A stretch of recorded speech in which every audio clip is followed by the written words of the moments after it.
আমিরে জামাত সাধারণ ঘোষণা করেছে, এর মানে এই না যে আপনারা মাপ পেয়ে গেলেন, এর মানে এই না আপনারা মাপ পেয়ে গেলেন। যদি এদের সবাইকে মাফ করা হয় তাহলে আল্লাহ এবং রসুলের সঙ্গে হয়তো কোনো না কোনো অবস্থায় গাদ্দারি করা হবে।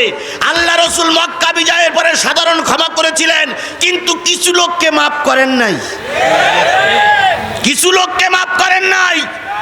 সুতরাং আজকের এই সমাবেশ থেকে স্পষ্ট ঘোষণা করতে চাই, সবাই মাপ পাবেন না, সবাই মাপ করলে সমাজ চলবে না। কথা বলেন ঠিক না ঠিক? সুতরাং কিছু লোককে বিচারের আওতায় আনা হবে। ছাত্র এবং জনতার আন্দোলনে যখন তার গণভবন দখল করা হইল, আল্লাহর কি খেলা, যায় নামাজ খুঁজে পাওয়া গেল না। জনগণ চিন্তা করলি সে যায় নামাজ গেল কই, হই হই রই রই যায় নামাজ গেল কই। এখন কেউ কেউ বলতেছে প্রধানমন্ত্রী, সাবেক প্রধানমন্ত্রী এমন আল্লাহওয়ালা, যাবার সময় যায় নামাজটাও বগল ডাকাই করে নিয়েই চলে গেছে, এই জন্য সব খুঁজে পাওয়া গেছে। রাজহাঁস খুঁজে পাওয়া গেছে, মুরগি খুঁজে পাওয়া গেছে, গণকবর খুঁজে পাওয়া গেছে, বিরিয়ানি রান্না পাওয়া গেছে, কিন্তু যায় নামাজ নাই। কোরআন শরীফও পাওয়া যায় নাই। তবে একটা জিনিস পাওয়া গেছে, দুটো জিনিস পাওয়া গেছে। তার ভিতরে একটা হলো মদের বোতল, আর একটা জিনিস পাওয়া গেছে, ওটার নাম আমি বলতে পারবো না।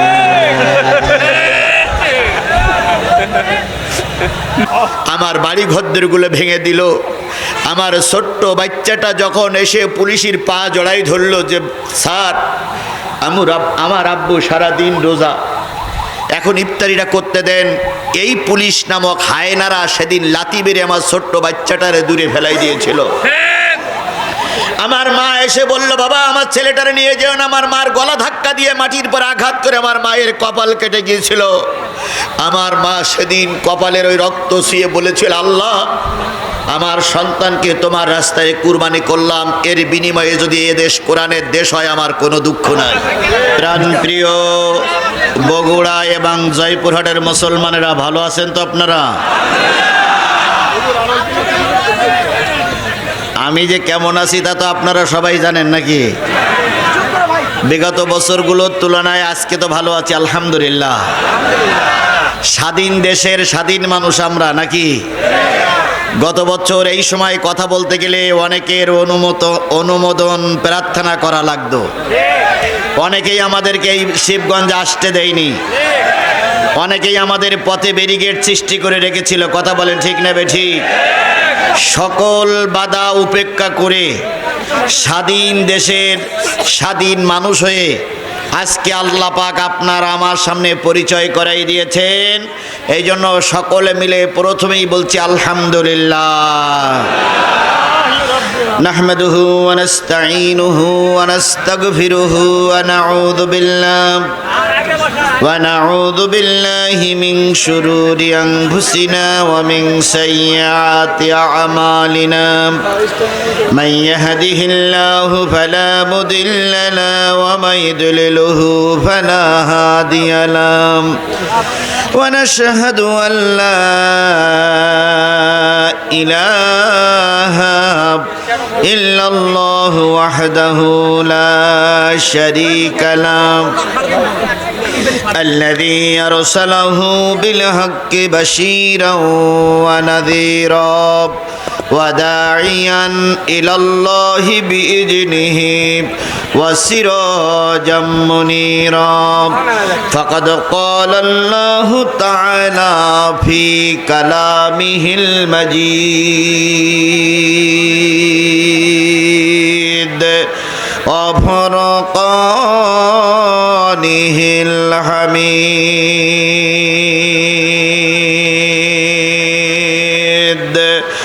أعوذ بالله من الشيطان الرجيم.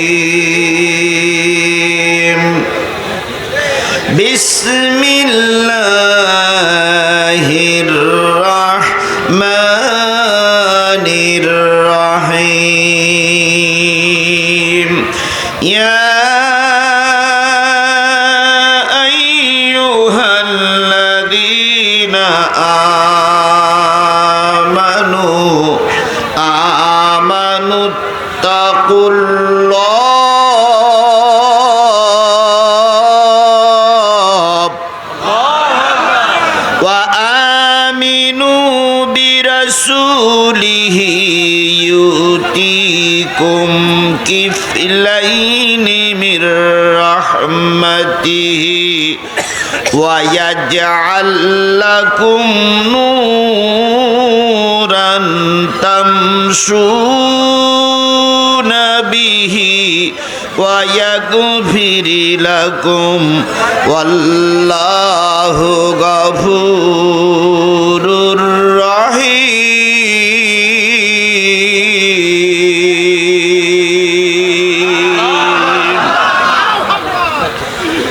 লিয়াল্লা ইয়ালামা আহলুল কিতাব আল্লা ইয়াকদিরুনা আলা শাইয়্যিম মিন ফাদলিল্লাহ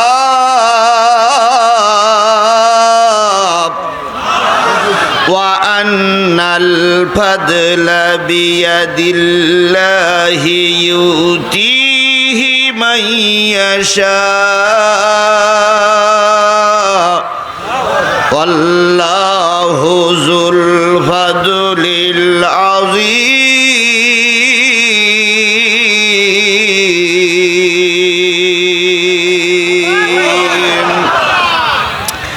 সাদাকাল্লাহুল মাওলানাল আযীম।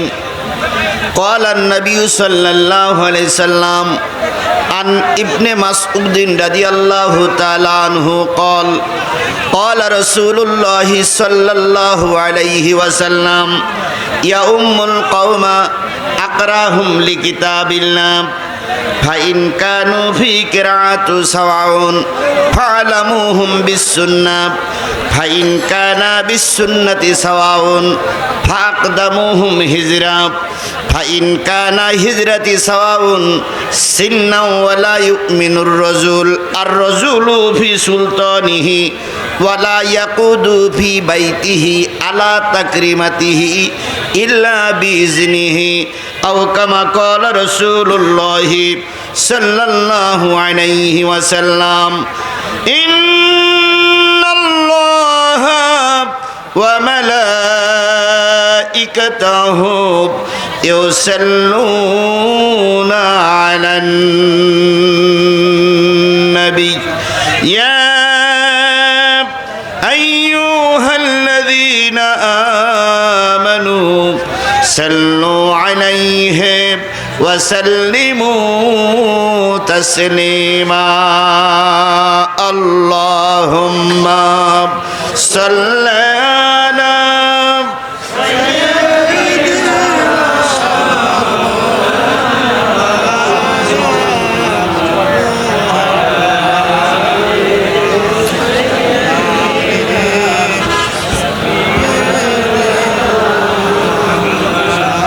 মোহাব্বতের সহিত জোরে সরে বলুন আল্লাহুম্মা। মাইকে আর একটু জোর হয় না? মাইক আলাদা মাইকে না, মাইকে জোর হচ্ছে না কেন? ওয়ালা আলি সাইয়্যিদিনা হাবিবিনা। জোর হবে না তোমার? তার একটু কেউ বা তোমার পাগল বলে, কেউ বা বলে জাদুকর, আরশ থেকে আল্লাহ বলে তুমি আমার পয়গম্বর। আল্লাহুম্মা জোরে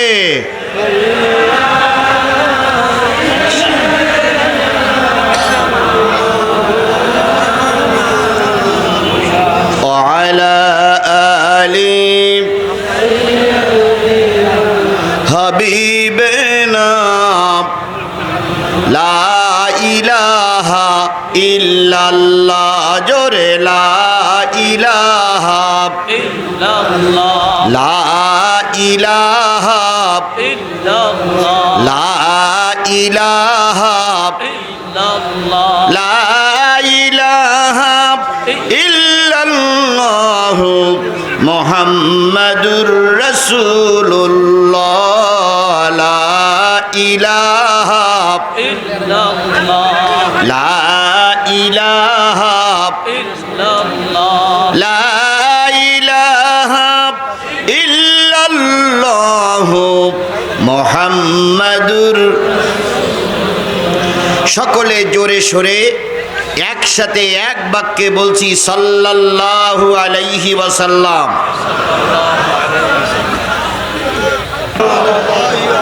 শুকরিয়া আদায় করছি সেই মালিকের, যে মালিক দীর্ঘ 15-16টা বছর পর স্বাধীনভাবে আমাদের দেশে কথা বলার মতন শক্তি সামর্থ্য দান করেছেন। আজকে কয় সেপ্টেম্বর? 4 সেপ্টেম্বরে যেভাবে স্বাধীনভাবে কথা বলার পরিবেশ এসেছে, গত বছর এই দিনে আমরা এইভাবে কথা বলার মতন পরিবেশ পাইনি। কথা বলেন ঠিক না বেঠিক? তারা প্রায় বলতো আমরা পালাই না, আমাদের নেত্রী পালায় না। তারপরে কি বলতো, আমরা পালানো গ্রুপ নয়, ফখরুল সাহেব আপনার বাসায় একটু জায়গা দেবেন। তারপরে কি বলতো যে আপনার এখানে না হয় কুড়িগ্রামের বাসায় জায়গা দিয়েন, আমরা পালানো জাত নই। স্পষ্ট করে আমরা বলতে চাই, আমাদেরকে তাড়াতে চেয়েছিল, আমরা ছিলাম, আমরাই আছি, আমরাই থাকবো। কথা বলেন ঠিক না বেঠিক? যারা আমাদেরকে তাড়াতে চেয়েছিল তারা আজকে টুপলা টুপলি বেঁধে নিয়ে পালিয়ে চলে গেছো। যে কয়জন আছো জনগণ তোমাদের হারিকেন দ্বারাই খুঁজতেছে। আজ হোক কাল হোক জনগণের আদালতে তোমাদের উপস্থিত হওয়া লাগবে। সেদিন জনগণ তোমাদের বিচার করবে। একটাও ইবলিসের বাচ্চা পালাই যেতে পারবে না, পারবে না, পারবে না।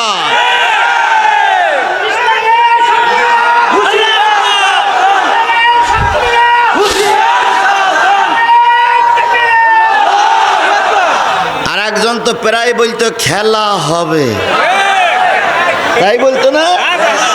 খেলা হবে। একজন কবি, এই যে এটার জন্য দেখা ডিস্টার্ব হচ্ছে। একজন কবি উপহাস করে লিখেছেন, কোথায় আওয়ামী লীগ, কোথায় কাদের কাকা, কোথায় গেল ওই জালিমের গরম গরম কথা। কোথায় আওয়ামী লীগ, কোথায় কাদের কাকা, কোথায় গেল ওই জালিমের গরম গরম কথা। খেলা হবে, খেলা হবে, খেলা হবে, খেলা হবে, খেলা হবে বলে কাকা গেল পালাইয়া। শেখ হাসিনা পালাইছে দেশটা ছাড়িয়া। জনগণ শান্তি পাইল ফিরিয়া। সুতরাং যে মালিক আমাদের এই স্বাধীনতার দুয়ার পর্যন্ত পৌঁছাই দিলেন, সেই মালিকের শুকরিয়া আসতে না জোরে সবাই মিলে বলছি আলহামদুলিল্লাহ। কে খুশি হয়েছে? জোরে বলেন, কে খুশি হয়েছে? বিজয় যখন আসবে তখন কি করতে হবে সে শিক্ষা কোরআনে আছে না নাই? আল্লাহ বললেন, ইজা জা নাসরুল্লাহি ওয়াল ফাত ওয়া রাআইতান নাসা ইয়াদখুলুনা ফি দীনিল্লাহি আফওয়াজা। যখন সাহায্য এবং বিজয় আসবে তখন দেখবে দলে দলে মানুষ আপনাদের কাতারবদ্ধ হচ্ছে। কথা বলেন ঠিক না বেঠিক? বিগত 15টা বছর যাদের জবান বন্ধ ছিল তারা এখন গরম গরম কথা বলতে শুরু করেছে। যারা বিগত 15টা বছর ময়দানে ছিল না তাদের এখন গরম কথার জ্বালায় যারা আগে ছিল তারা কোনো স্থান পাচ্ছে না। এই জন্য আল্লাহ পাক বলতেছে তারা আসবে, তখন তোমরা কি করবে? ফাসাব্বি বিহামদি। কার তসবিহ পড়বে? কার তসবিহ পড়বে? এখন অহংকারের সময় না, এখন আল্লাহর শুকরিয়া আদায় করার সময়। কথা বলেন ঠিক না ঠিক? বলুন তো, আল্লাহর শুকরিয়া আদায় করলে খুশি হয় কে? তাহলে আমাদের এই দিনটা যে আল্লাহ দিলেন, সেই আল্লাহর শুকরিয়া আমরা করব কি করব না? আবারও বলছি আলহামদুলিল্লাহ।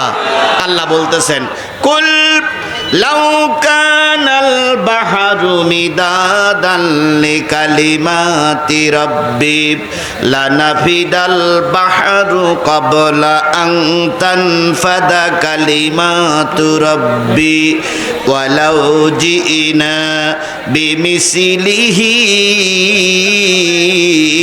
মাদাদা।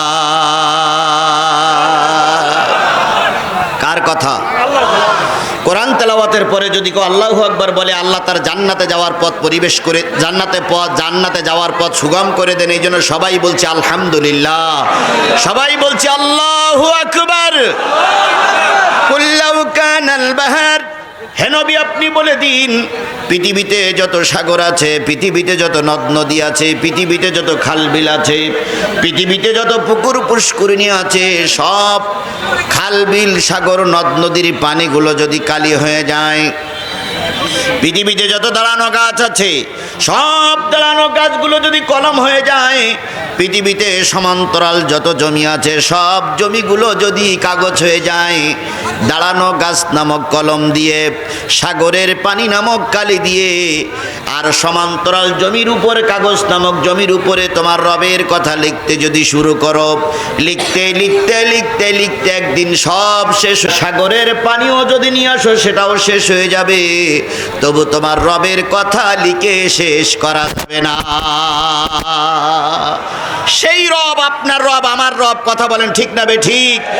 আমরা সেই রবের সাহায্য পেয়েছি, এই জন্য সেই রবের আবারও শুকরিয়া আদায় করছি আলহামদুলিল্লাহ।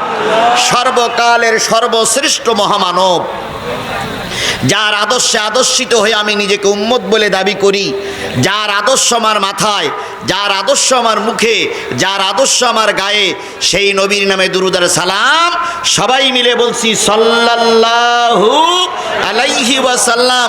বন্ধুগণ, অনেক কষ্ট করে আপনারা বসে আছেন কাদার উপরে। আপনাদের সঙ্গে আমি যদি বসতে পারতাম, তাহলে আমি নিজেকে ধন্য মনে করতাম। কিন্তু আপনারা বসে আছেন কাদার উপরে, খুব কষ্ট লাগতেছে। এই কষ্ট করে এসেছি আমরা কি শোনার জন্য? সবাই মিলে বলুন, কি শোনার জন্য এসেছি?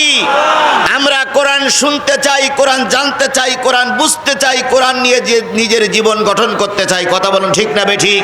তাহলে কোরআন শুনবো আমরা। আপনারা সবাই কি কোরআন শুনতে রাজি আছেন? কোরআন এমন একটা জিনিস, যেখানেই থাকে সেখানেই মানুষ ছুটে যায়। এখানে আজিজুল ইসলাম জিহাদির কোনো আকর্ষণ নাই, এখানে কোনো বক্তার কোনো আকর্ষণ নাই। সব আকর্ষণ কিসের? সবাই মিলে বলুন, সব আকর্ষণ কিসের? আল্লাহর কসম, আল্লামা সাঈদী বলতেন, আল্লামা সাঈদীর কোনো আকর্ষণ নয়, সব আকর্ষণ আল্লাহর কোরআনের। আজকে জাতি বড় হতভাগ, সব কিছু আছে, আল্লামা সাঈদী নাই। আল্লামা সাঈদী যদি আজকে বেঁচে থাকতেন, তিনি বিরাট খুশি হয়ে যেতেন। কি কথা বলেন?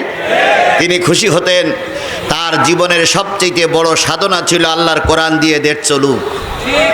তবে তিনি একটা কথা বলেছিলেন, তিনি কয়েকটা কথা বলেছিলেন। উত্তর গগনে কালো মেঘ জমেছে। কিভাবে যে আল্লাহর ওলি বলেছিলেন, আল্লাহই ভালো জানে। আমি বুঝতে পারি না, এখনো বুঝতে পারি না যে তিনি কিভাবে স্বপ্নদ্রষ্টা হয়েছিলেন, কিভাবে বলেছিলেন উত্তর গগনে কালো মেঘ জমেছে, ঝড়ের পূর্বাভাস লক্ষ্য করছি। যদি শক্ত হাতে মোকাবেলা করতে না পারো, এমন আমাবস্যার গাঢ় কালো আধার নামবে, যার সবে সাদেক অসম্ভব। কথাটা কি হাড়ে হাড়ে সত্য পরিণত হয়েছিল? আমরা হাজারো চেষ্টা করে এই জালেমদের মোকাবেলা করতে পারিনি। কথা বলেন ঠিক না ঠিক? আমরা 4 তারিখ পর্যন্ত বুঝেছিলাম যে এই জালেমদের হঠাৎ কাটানো সম্ভব নয়। 5 তারিখ সকালবেলা যেদিন ওনারা চলে গেছে সেদিন আমি ছিলাম সমাবেশে, ছাত্র জনতার সমাবেশে আমি নিজে উপস্থিত ছিলাম। সেদিনও আমাকে বক্তৃতা করতে বলা হয়েছিল, কিন্তু আমার সংগঠনের নেতৃবৃন্দ বলল যে আপনি সামনে যাইয়েন না, গিলি বসবে, যেটা মনে হয় দলীয় কোনো প্ল্যাটফর্মে হচ্ছে। আমাকে সামনে যেতে দেওয়া হলো না। ওই দিন আমরা বুঝেছিলাম আজকের ভিতরে এই পেতনির বাচ্চা পেতনি টোপলা টুপলি গোছাতে বাধ্য হবে। গেল তাই, কিন্তু উনি বলেছিলেন অবশ্যই কালো রাত আসবে। আমরা 15টা বছর সেই রাত পার করেছি। কথা বলেন ঠিক না বেঠি? 15 বছরের ভিতরে এমনও লোক আছে যারা রাতে একদিনও পর্যন্ত ঘরে ঘুমাতে পারেনি। অনেকের বাড়ি ঘরদোর ভেঙে তছনছ করা হয়েছে। আমি গুনাহগার, আপনি আমার এলাকায় যেয়ে খোঁজ নিয়ে দেখবেন, আমাকে 5 দিন রিমান্ডে রাখা হয়েছিল। কি অপরাধ করেছিলাম আমরা? 5 দিনের ভিতরে আমার এই চোখ শুধুমাত্র উজু করার সময় ছাড়া খোলা হয়নি। যদি 2 হাত খুলে দিতে, 1 হাত খুলে দিয়ে চেয়ারের সঙ্গে বেঞ্চের সঙ্গে বেঁধে রাখতো। 5টা দিনের পরে তারা টাকার লেনদেন শুরু করলো। পরিবারের সঙ্গে টাকার লেনদেন করে প্রায় 10 লক্ষর মতন টাকা আমাকে দিতে হলো। তারপর আমাকে তাদের কাছ থেকে জীবন ভিক্ষা নিতে হলো। আমার বাড়ি ঘরদোরগুলো ভেঙে দিল। আমার ছোট্ট বাচ্চাটা যখন এসে পুলিশের পা জড়াই ধরলো যে স্যার, আমার আব্বু সারাদিন রোজা, এখন ইফতারিটা করতে দেন, এই পুলিশ নামক হায়নারা সেদিন লাথি মেরে আমার ছোট্ট বাচ্চাটারে দূরে ফেলাই দিয়েছিল। আমার মা এসে বলল, বাবা আমার ছেলেটারে নিয়ে যেও না। আমার মার গলা ধাক্কা দিয়ে মাটির পর আঘাত করে আমার মায়ের কপাল কেটে গিয়েছিল। আমার মা সেদিন কপালের ওই রক্ত ছুঁয়ে বলেছিল, আল্লাহ আমার সন্তানকে তোমার রাস্তায় কুরবানি করলাম, এর বিনিময়ে যদি এ দেশ কোরআনের দেশ হয় আমার কোনো দুঃখ নাই। জাতির কাছে জানতে চাই, আজকে অনেকে বক্তব্য দিচ্ছে, জাতির কাছে জানতে চাই এই মানুষগুলো আমরা কি অন্যায় করেছিলাম? আমাদের রক্ত ঝরাইছিলেন আপনারা, আর আজকে আপনারা মিষ্টি মিষ্টি কথা বলছেন। অবশ্যই জাতি আপনাদের চিনে রেখেছে, চিনে রাখবে। কোনো অপরাধ করিনি তবু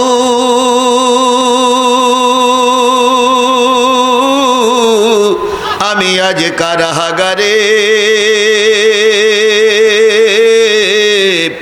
বিনা দোষে জেলে আমায় পাঠায় জালিম সরকারে। কোন অপরাধ করিনি তবু আমি আজ কারাগারে, বিনা দোষে জেলে আমায় পাঠায় জালিম সরকারে। কান্দিসি নামায় আমার মতো হাজার সোনার ছেলে, বন্দি আছে জেলখানাতে দিনের সব কাজ ফেলে। যেই দেশেতে বিচার সে তাপ বলবো এসব কারে, বিনা দোষে জেলে আমায় পাঠায় জালিম সরকারে। চোর ডাকাত আর খুনিরা পায় রাষ্ট্রপতির ক্ষমা, সৎ মানুষের জন্যে শুধু দুঃখ কষ্ট জমা। সত্য কথা বললে মাগো গুলি করে মারে, বিনা দোষে জেলে আমায় পাঠায় জালিম সরকারে।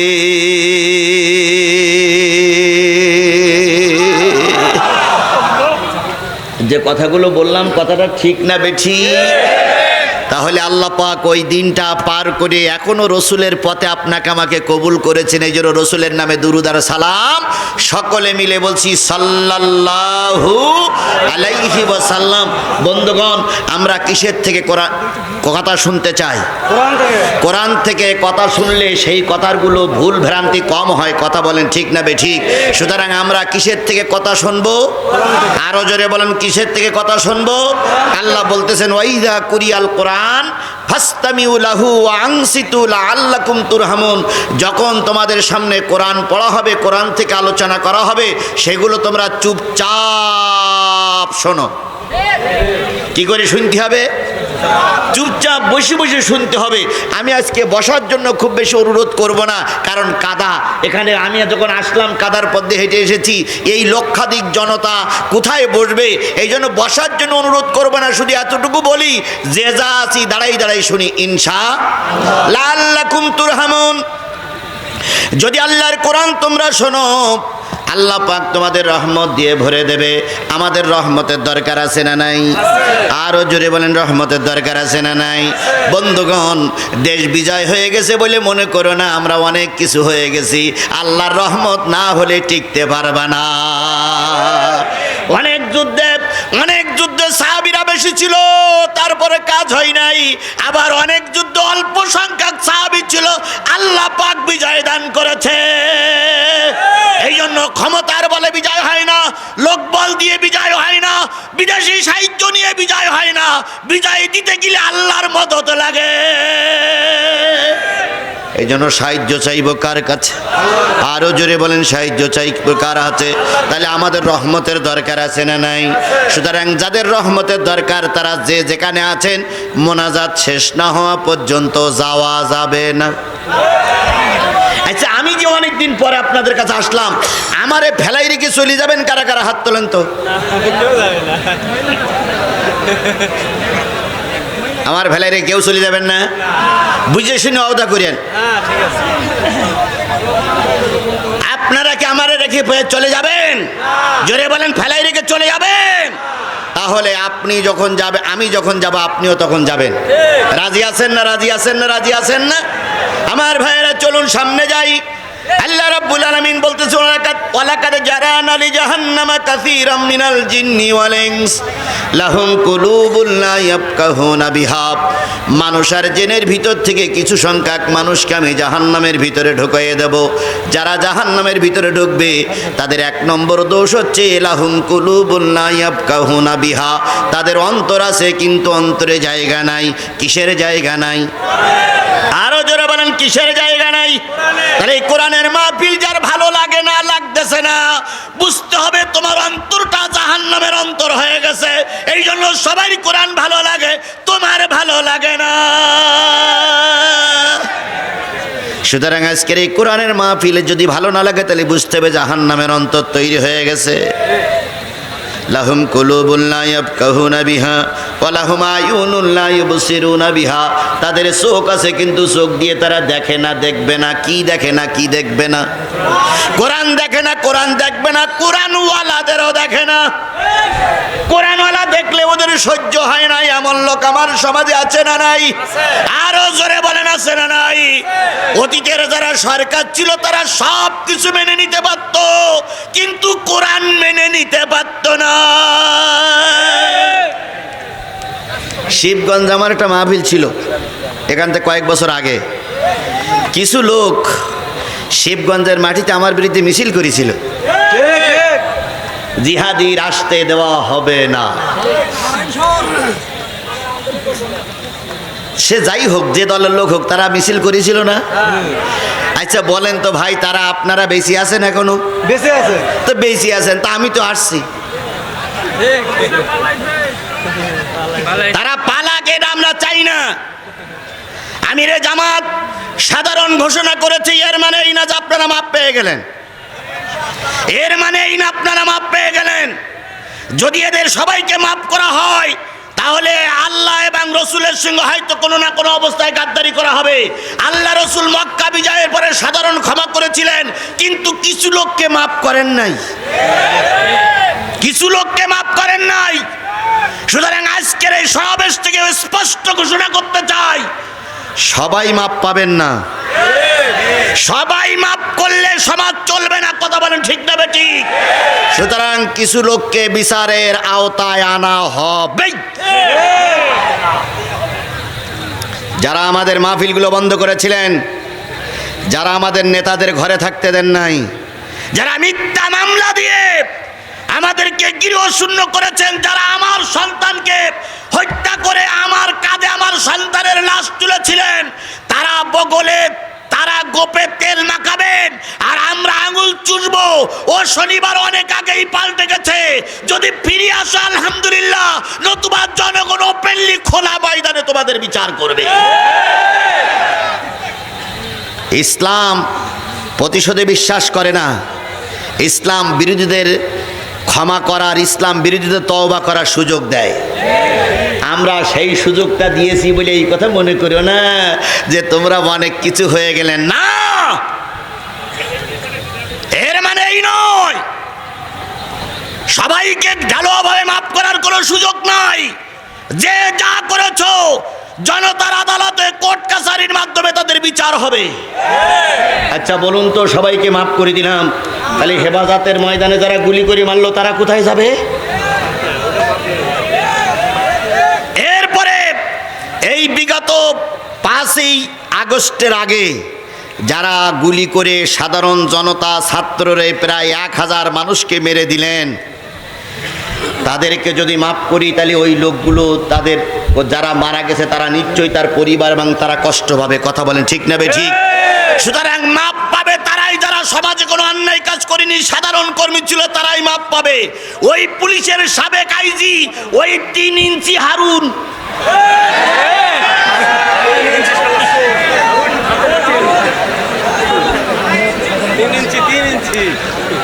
3 ইঞ্চি হারুনকে যদি মাফ করে দেওয়া হয় তাহলে এরা আগামীতে আরো অন্যায় কাজ করার সুযোগ পাবে। কথা বলে ঠিক না ঠিক? এই আইন মন্ত্রীরা যদি মাফ করে দেওয়া হয় তাহলে আইন আরো বেআইন হবে। কথা বলে ঠিক না ঠিক? এই কাউয়া কাদেরকে যদি মাফ করে দেওয়া হয় সমাজে আরো অশান্তি হবে। যে প্রধানমন্ত্রী, সাবেক প্রধানমন্ত্রী যখন বিমানে চড়তেছে তখনও বলতেছে পুলিশের আইজিকে ডেকে, দেখো তো গুলি করে ময়দান পরিষ্কার করতে পারো কিনা। তাহলে যে ব্যক্তি বিমানে ওঠার সময় বলে গেলেন গুলি করে ময়দান পরিষ্কার করো, এই ব্যক্তির যদি মাফ করে দেওয়া হয় তাহলে জাতি কার বিচার করবে, কার দিক জাতি তাকাই থাকবে। সুতরাং ইবলিস, ফিরাউন, নমরুদদের মাফ করা হবে না, হবে না, হবে না।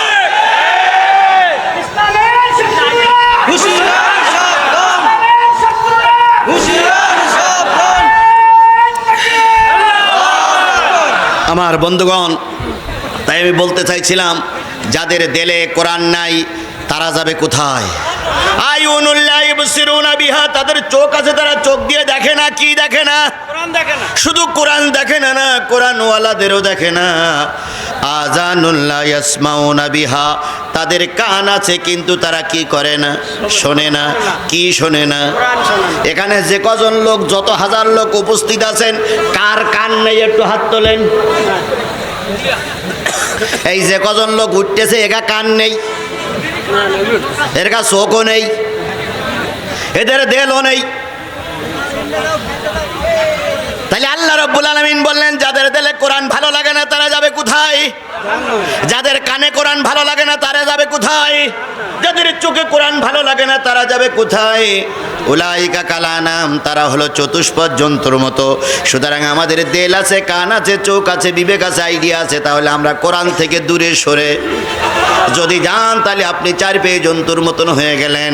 তাহলে এবার আমার মূল আলোচনায় যাচ্ছে। আমি সূরা হাদীদ থেকে 2টা আয়াত তেলাওয়াত করেছি, ওর উপরে ভিত্তি করে কথা হবে। এখন কটা বাজে? কটা বেজে? 11টা যদি বেজে থাকে আর আধা ঘন্টার সময় যদি আমি কথা বলি, আধা ঘন্টার সময় পেশাব লাগুক, পায়খানা লাগুক, ময়দান কাদা হোক, যা হোক, মুসিবত আসুক, ময়দান ছেড়ে যাওয়া যাবে না। কারা কারা রাজি আছেন 2 হাত উঁচু করে আল্লাহরে দেখান। যারা থাকবেন না তারা হাত উঠাবেন না। আমার কথা শেষ পর্যন্ত যারা থাকবেন না তারা হাত উঠাবেন না, উঠালে কিন্তু মুনাফিক হবেন। হাত নামান। তাহলে আমরা হাত উঠালাম যে শেষ মোনাজাত পর্যন্ত থাকবো, রাজি তো? রাজি তো? যদি মনে করেন যে হুজুর হাত উঠাইছি তারপরে থাকতে পারবো না, তাহলে এখনই যান, ভিডিও সব তো আপনার দেখুক যে কোন মুনাফিকটা উঠতেছে। যান। যদি না যান, আমার মোনাজাতের শেষ পর্যন্ত থাকা লাগবে। রাজি আছেন? বন্ধুরে, অনেক দিন পরে সময় পেয়েছি, অনেক কথা হবে ইনশাআল্লাহ, অনেক খেলা তো হবেই, খেলা হবেই। আজ থেকে জিহাদি পিছনে পিস্টান মারেনি, সেদিন বাতিলদের মোকাবেলা করে জিহাদি ময়দানে খেলেছে। কথা বলে ঠিক না বে ঠিক? আর এখন সব তো আমাদের লোক, সুতরাং খেলা তো আরো মজবুত হবে। তাহলে আমাদেরকে একসঙ্গে চলতে হবে। কথা বলেন ঠিক না বে ঠিক? ঠিক না বে ঠিক? তাদের উত্তর শরীরে আছে না নাই? দয়া করে আপনারা আমাদের ডিস্টার্ব করবেন। আপনারা চলে যেতে পারেন, আপনারা চলে যেতে পারেন, আপনারা চলে যেতে পারেন। আমার কথায় ডিস্টার্ব করেন না, আমার কথা বলতে দেন। কালেকশনের একটা ফ্যাক্টর ছিল, সেটা আমরা তুলে দিয়েছি। এখন যদি কমিটির কোনো লোকও মনে করে যে আমি থাকবো না, তাও চলে যেতে পারে, কিন্তু আমাদের কথার ভিতরে কোনো বিঘ্ন সৃষ্টি করেন না। অনেক গুরুত্বপূর্ণ কথা আজকে আমাকে বলতেই হবে, কারণ আমরা এখন যে বিপদে আছি, আগের চাইতে বিপদ আমাদের কমে যায়নি। কথা বলেন ঠিক না বে ঠিক? আগে মোকাবেলা করেছি কাফের, আর এখন মোকাবেলা করতে হবে মুনাফিকের। কাফেরের চাইতে মুনাফিক বেশি ক্ষতিকর। কথা বলেন ঠিক না বে ঠিক? সুতরাং মুনাফিক কারা, কি ভাবে করতে হবে, সেগুলো আমাদের দিক নির্দেশনা দিতে হবে। এই জন্য সকলে দয়া করে চুপচাপ বসুন। কত নম্বর পারা? মুসলমান কথা বলেন, কত নম্বর পারা? কত নম্বর সূরা? সূরাটার নাম সূরা হাদীদ। কি সূরা? হাদীদ। 29টা আয়াত, 4টি রুকু। মদিনায় অবতীর্ণ সূরা সমূহের ভিতরে একটা অন্যতম সূরা, নাম হলো হাদীদ। হাদীদ শব্দের অর্থ হচ্ছে লোহা। হাদীদ শব্দের অর্থ কি? লোহা। লোহা এই সমাজের প্রয়োজন আছে না নাই? লোহা দারুণ প্রয়োজন, ইস্পাত দারুণ প্রয়োজন। আল্লাহ পাক 1450 বছর আগে বলে দিলেন লোহা একটা ধাতু, সেটা মানুষের কল্যাণের জন্য আসবে। এই জন্য লোহার নামে একটা সূরা নাজিল করলেন। এই সূরার শুরুতে হলো সাব্বাহা লিল্লাহি মা ফিস সামাওয়াতি ওয়া মা ফিল আরদ। 5টা সূরার প্রথমে সাব্বা ইউসাব্বিহু দিয়ে আল্লাহ পাক তার প্রশংসা করার কথা বুঝিয়েছেন। আমলের দিক দিয়ে জানা যায় আল্লাহ নবী প্রতি রাত্রিতে এই 5টা সূরা না পড়ে ঘুম পড়তেন না। সাব্বাহা লিল্লাহি মা ফিস সামাওয়াতি ওয়াল আরদ। আরেক জায়গায় আছে সাব্বাহা লিল্লাহি মা ফিস সামাওয়াতি ওয়া মা ফিল আরদ, ইউসাব্বিহু লিল্লাহি মা ফিস সামাওয়াতি ওয়াল আরদ। এরকম ইউসাব্বিহু, সাব্বাহা 5টা জায়গা আছে। এটা হলো আমলের ব্যাপার। এই সূরা হাদীদের 29টা আয়াতের ভিতরে আমি আপনাদের সামনে 29টা আয়াতের ভিতর থেকে আমি আপনাদের সামনে আয়াত পড়েছি 2টা। কয়টা? একটা হলো 28, আরেকটা হলো 29। 2টা আয়াত পড়েছি। প্রথম আয়াতে চলে যাচ্ছি, ভালো করে খেয়াল করেন। আল্লাহ বলতেছেন, ইয়া আইয়ুহাল্লাযীনা আমানুত্তাকুল্লাহ ওয়া আমিনু বিরাসূলিহি ইউতিকুম কিফলাইনি মির রাহমাতিহি। আল্লাহ রাব্বুল আলামিন বলেন, হে ঈমানদারেরা শোনো, কাকে ভয় করবা? আরো জোরে বলেন, কাকে ভয় করবা? সরকারকে ভয় করার দরকার নেই, ভারতের ভয় করার দরকার নেই, আমেরিকার ভয় করার দরকার নেই। আল্লাহরে ভয় করো, আল্লাহ বিজয় দান করবে। ওয়ালা তাহিনু ওয়ালা তাহজানু ওয়া আনতুমুল আলাউনা ইন কুনতুম মুমিনিন। তোমাদের কোনো ভয় নাই, তোমাদের কোনো চিন্তা নাই, আমি আল্লাহ পাক তোমাদের বিজয় দেব যদি তোমরা মুমিন হতে পারো। তাহলে সর্বক্ষেত্রে ভয় পাবো কার? আরো জোরে বলেন, ভয় পাবো কার? যদি আল্লাহর ভয় আমার দিলে না থাকে, মানুষের ভয় দিয়ে কোনো উপকারও হবে না, ক্ষতিও হবে না। এই জন্য সর্বক্ষেত্রে ভয় পাবেন কার? আল্লাহ। আমরা কি আল্লাহরে ভয় পাই? পাই। যদি আল্লাহরে ভয় পেতাম, তাহলে একজন লোক 170টা ভোট দিতে পারতাম না। আমরা যদি আল্লাহরে ভয় পেতাম, তাহলে সুদ ঘুষ খাইতে পারতাম না। আমরা যদি আল্লাহরে ভয় পাইতাম, একজনের নামে মিথ্যা মামলা দিয়ে তার ঘরে ছাড়া করতে পড়তে পারতাম না। কি কায়দায় শোনা যেত আমাদের নেত্রী 5 ওয়াক্ত নামাজ পড়ে, প্রতিদিন সকালবেলা কোরআন তেলাওয়াত করে উনি কাজ শুরু করে।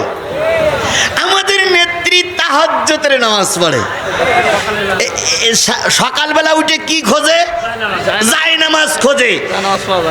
ছাত্র এবং জনতার আন্দোলনে যখন তার গণভবন দখল করা হইল, আল্লাহর কি খেলা, যায় নামাজ খুঁজে পাওয়া গেল না। জনগণ চিন্তা করলি সে যায় নামাজ গেল কই, হই হই রই রই যায় নামাজ গেল কই। এখন কেউ কেউ বলতেছে প্রধানমন্ত্রী, সাবেক প্রধানমন্ত্রী এমন আল্লাহওয়ালা, যাবার সময় যায় নামাজটাও বগল ডাকাই করে নিয়েই চলে গেছে, এই জন্য সব খুঁজে পাওয়া গেছে। রাজহাঁস খুঁজে পাওয়া গেছে, মুরগি খুঁজে পাওয়া গেছে, গণকবর খুঁজে পাওয়া গেছে, বিরিয়ানি রান্না পাওয়া গেছে, কিন্তু যায় নামাজ নাই, কোরআন শরীফও পাওয়া যায় নাই। তবে একটা জিনিস পাওয়া গেছে, দুটো জিনিস পাওয়া গেছে। তার ভিতরে একটা হলো মদের বোতল, আর একটা জিনিস পাওয়া গেছে, ওটার নাম আমি বলতে পারবো না।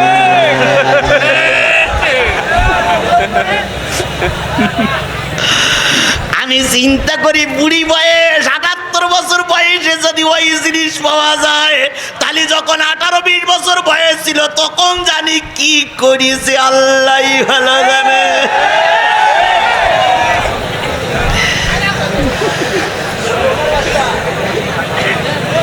আর এই কথাগুলো বললে জিহাদির দোষের কুল নাই।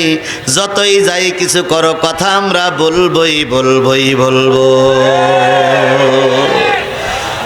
আমার ভাইরা, তাহলে সকল ক্ষেত্রে ভয় পাবো কার? আরো জোরে বলেন, ভয় পাবো কার? আল্লাহর ভয় যদি আমাদের ভিতরে থাকতো, তাহলে মরা মানুষ ভোট দিতে পারতো না। জীবিত মানুষ ভোট দিতে পারেনি, কবরের থেকে মরা মানুষ ভোট দিয়ে চলে গেছে। আর নির্বাচন কমিশন, আজকে শুনলাম নির্বাচন কমিশন ভেঙে দেওয়া হয়েছে, যেটা ছিল সেটা ভেঙে দেওয়া হয়েছে। এনারা প্রায় এসে বলতো এবারের মতন সুষ্ঠু নির্বাচন আর কোনো নির্বাচন হয়নি, এবারের নির্বাচন হয়েছে স্মরণকালের স্মরণীয় নির্বাচন। এদের কথা শুনিয়ে কুকুরও ফ্যাক করে হেসে উঠত। কুকুর বলতো কি হইল, কেউ ভোট দিতে যায়নি, সুষ্ঠু নির্বাচন কি হইল, কি করে হইল? তাই সাংবাদিকরা লিখেছিল সুষ্ঠু হয়েছে নির্বাচন, ভোট দিয়েছে প্রশাসন। সুষ্ঠু হয়েছে নির্বাচন, ভোট দিয়েছে প্রশাসন, তাকিয়ে তাকিয়ে দেখেছে জনগণ। কি কথা ঠিক না বেঠিক? এরাই এখন মায়া কান্না কানতেছে ভারতে বসে। আমি ভারত সরকারকে এই লক্ষাধিক মানুষের মাঝে হুঁশিয়ার করে দিতে চাই, আপনি যদি আওয়ামী লীগের সঙ্গে সম্পর্ক রাখেন, তাহলে জনগণ আপনাকে স্যালুট দেবে না, বরং জনগণ আপনাকে থুতু দেবে। একটা দেশের সঙ্গে সুসম্পর্ক রাখতে হয়, দেশের সঙ্গে দেশের সুসম্পর্ক, নেতা নেত্রীর সঙ্গে সুসম্পর্ক রাখলে সেটা আন্তর্জাতিক মানদণ্ডে গ্রহণীয় হয় না।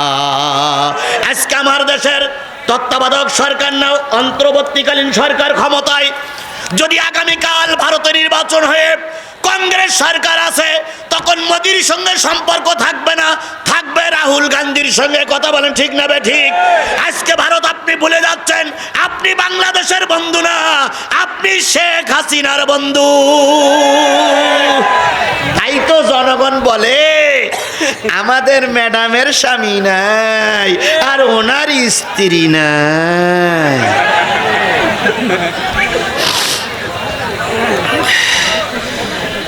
চলবে চলবে চলবে চলবে, বাস। হ্যাঁ ঠিক আছে, ঠিক আছে। দেখেন মুরব্বীর অ্যাকশনটা দেখেন, একটু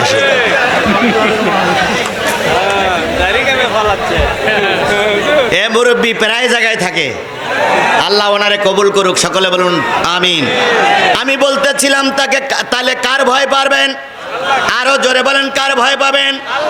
এবং রাসূলের আনুগত্য করে চলবেন। চললে কি হবে? ইউতিকুম কিফলাইনি মির রাহমাতিহি, যত রহমতের আশা তোমরা করতেছিলে তার চাইতে ডবল রহমত আল্লাহ তোমাদের দিয়ে দেবে। আমরা বাংলাদেশ জামাত ইসলামের মুরব্বি বুড়োরা যারা আছি অনেক মিছিল করেছি, শুধু লাশ দিতে হয়েছে, পরিবর্তন আনতে পারিনি। এই কথা কি বাড়াই বললাম না? ঠিক বললাম? আমরা ময়দানে কম আন্দোলন করিনি, কথা বলেন ঠিক না বেঠিক? কম রক্ত দেয়নি, কম জেল খাটিনি, কিন্তু সমাজের পরিবর্তন আনতে পারিনি। বিএনপি কম রক্ত দেয়নি, কম জেল খাটিনি, কিন্তু সমাজের পরিবর্তন আনতে পারিনি। হঠাৎ করে কোথার থেকে আসলো একদল ছাত্র, পরে যাচ্ছে, আমি যাচ্ছি, আস্তে আস্তে যাচ্ছি। কোথার থেকে আসলো একদল ছাত্র, আর ওই ছাত্রের সঙ্গে যোগ দিল রিক্সাওয়ালা, কুলি মজুর, ভ্যানওয়ালা, ছোট্ট ছোট্ট বাচ্চারা যোগ দিল। আর যোগ দিল মাত্র একটা কথাই,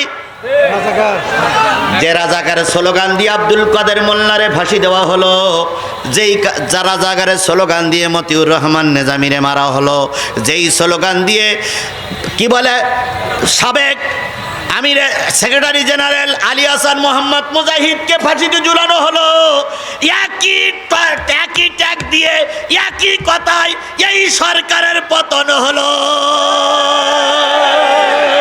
একই কথা। ওরা হ্যাঁ ঠিক ঠিক, আমার বলতে দাও, আমার বলতে যেতে দাও, অনেক দূর যেতে হবে আমাকে। ওরা স্লোগান দিয়েছিল, কতে কাদের মোল্লা তুই রাজাকার, তুই রাজাকার, মতে মতিউর রহমান নিজামী তুই রাজাকার, তুই রাজাকার, দন্ত সাইতে সাইদি তুই রাজাকার, তুই রাজাকার। কথা বলেন ঠিক না বেঠিক?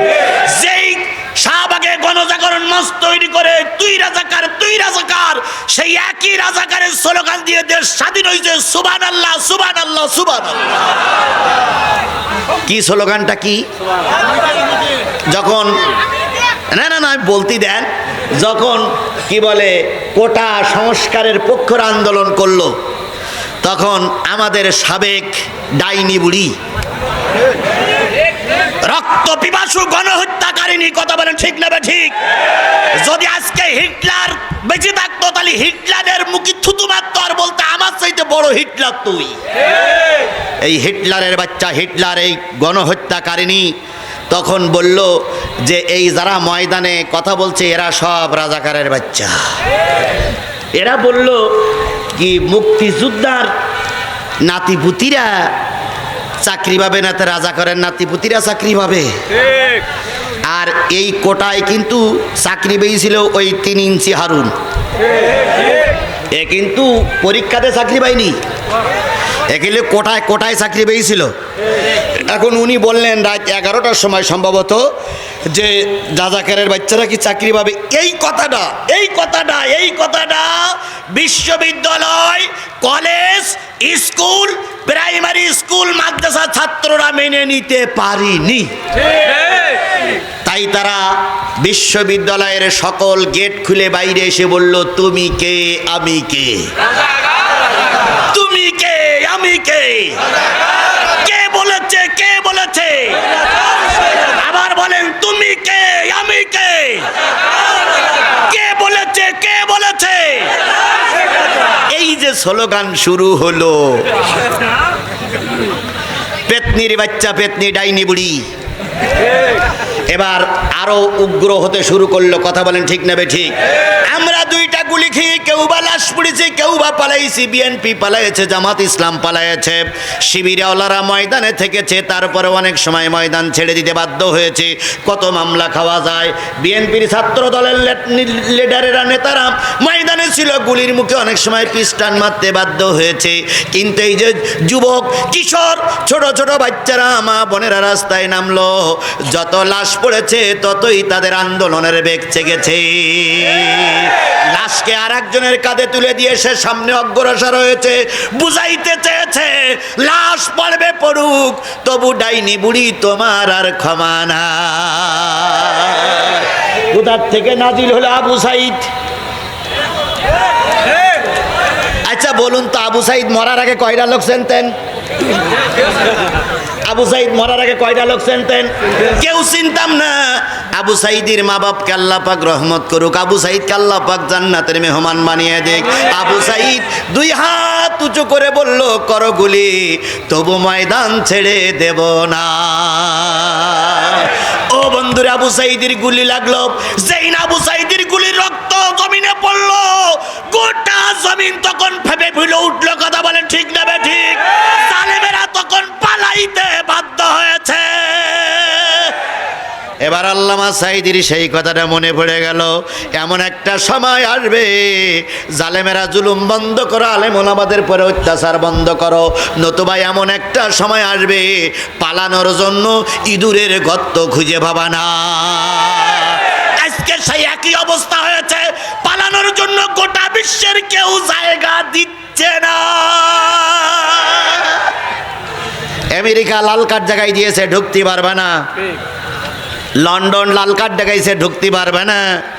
জাপান জার্মান লাল কার্ড দেখাইছে, ঢুকতে পারবে না। ভারত বলতেছে কোন রকম 1.5 মাস থাকতে পারবা। লাল পাথর। কোথায় গেল সেই অহংকার? আমরা পালাই না, কোথায় গেল সেই অহংকার? আমরা আমাদের নিজেদের নেতার রক্ত মাখা লাশ কবরে রেখেছি। আল্লামা সাইদির জানাজায় আমি সবার আগে থেকে জানাজা পড়েছি, কান্নায় দুই চোখের পানিতে বুক ভাসিয়েছি, তবু আমরা ময়দান ছেড়ে দেইনি। আর তোমরা এত ক্ষমতার বাহাদুরিতা পালাই গিলে কেন ম্যাডাম? আমি অনেক অজে বলেছি, এমন সময় আসবে পায়জামার গিরে দড়ি দেবার সময় পাবা না। আমার সে ওয়াজটা মনে হয় রেকর্ড এখনো আপনাদের কাছে বাজে। সে সময়টা আসেনি। কি কায়দায় বলল, আমার 2 ঘন্টা সময় দেন। সেনাবাহিনীর প্রধান বললেন, সেনাবাহিনীর প্রধান কিন্তু ওনার আত্মীয় বলো, উনি বললেন, ম্যাডাম ওরা এসেছে শাহবাগ পর্যন্ত, সেখান থেকে যদি পায়ে হেঁটে আসে 40-45 মিনিট, এর বেশি সময় আপনি পাবেন না, দয়া করে আপনি বেডিংপত্র গোছান। উনি তখন বললেন, যাওয়ার আগে অন্তত একটু কথা রেকর্ড করে যায়। সেনাবাহিনীর প্রধান বললেন, তাও হবে না। উনি বললেন, তাহলে আমি কাপড় চোপড়গুলো নেই। কয়, আপনার যে রং ঢং, এখানে কাজল, ওখানে তিল, এখানে টুপ, ওখানে টিপ, এই করতে করতে 40 মিনিট চলে যাবে। তারা গোড়া দেই ধরি বলবে আপনার, ওঠেন ওঠেন ওঠেন।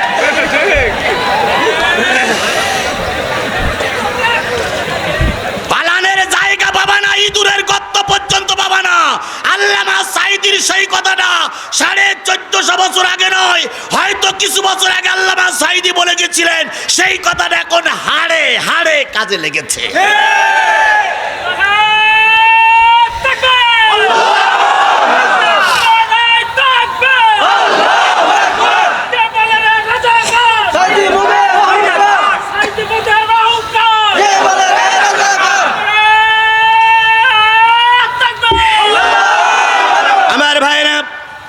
আল্লাহর রহমত আমরা যা চেয়েছিলাম তার চাইতে বেশি পাইছি। কথা বলেন ঠিক না বে ঠিক? আমরা চেয়েছিলাম শেখ হাসিনা সুষ্ঠু একটা নির্বাচন দেখ, তাই চেয়েছিলাম না?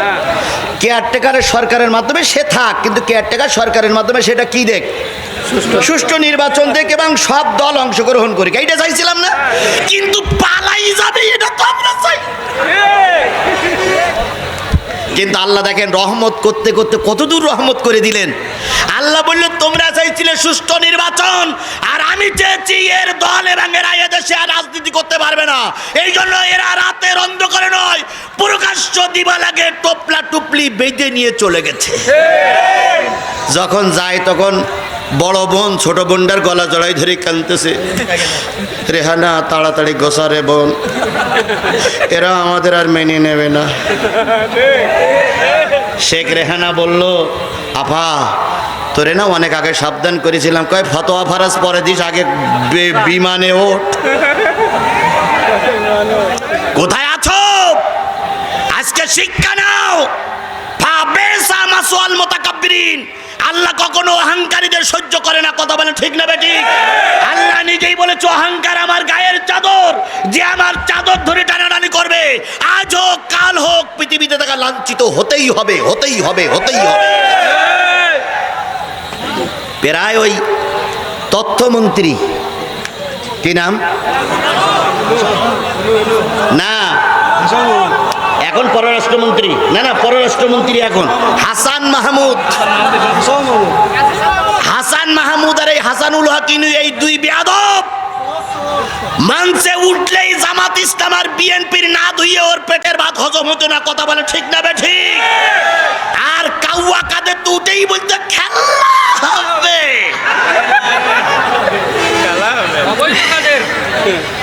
আজকে আমরা তোমাদেরকে বলতে চাই, তোমাদের শিক্ষা এর থেকেও যদি না হয় তাহলে এরপরে জনগণ জুতা পিটা করে আর এক দফা শিক্ষা দেবে। এই জন্য বন্ধুগণ বলতে চাচ্ছিলাম, আল্লাহ বলতেছে তোমরা যদি আল্লাহর ভয় করো, রসুলের তরিকা মেনে চলো, আল্লাহর কাছে সাহায্য চাও, তোমরা যা চেয়েছো তার চাইতে কিফলাইনে ডবল পাবা, বেশি পাবা। আল্লাহর শুকরিয়া, তাই আমরা পেয়েছি। কথা বলেন ঠিক না বেঠিক? আমরা চাইনি এত তাড়াতাড়ি ডাইনি বুড়ির বিদায় হবে, কিন্তু আল্লাহ পাক আমাদের বিজয় দিয়ে রহমত করে দিয়েছে। পরবর্তী কথায় চলে জানি, উত্তিকুম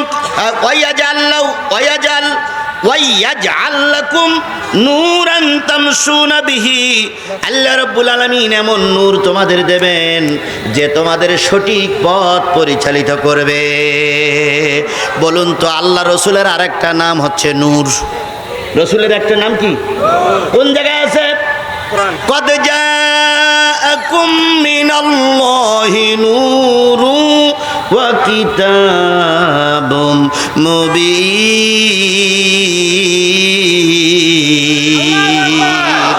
আমি তোমাদের জন্য দিলাম নূর, আরেকটা দিলাম স্পষ্ট কিতাব। তাহলে নবীর নাম হলো নূর। তিনি অন্ধকার জগৎ থেকে আমাদের কোন জগতে নিয়ে গেছে?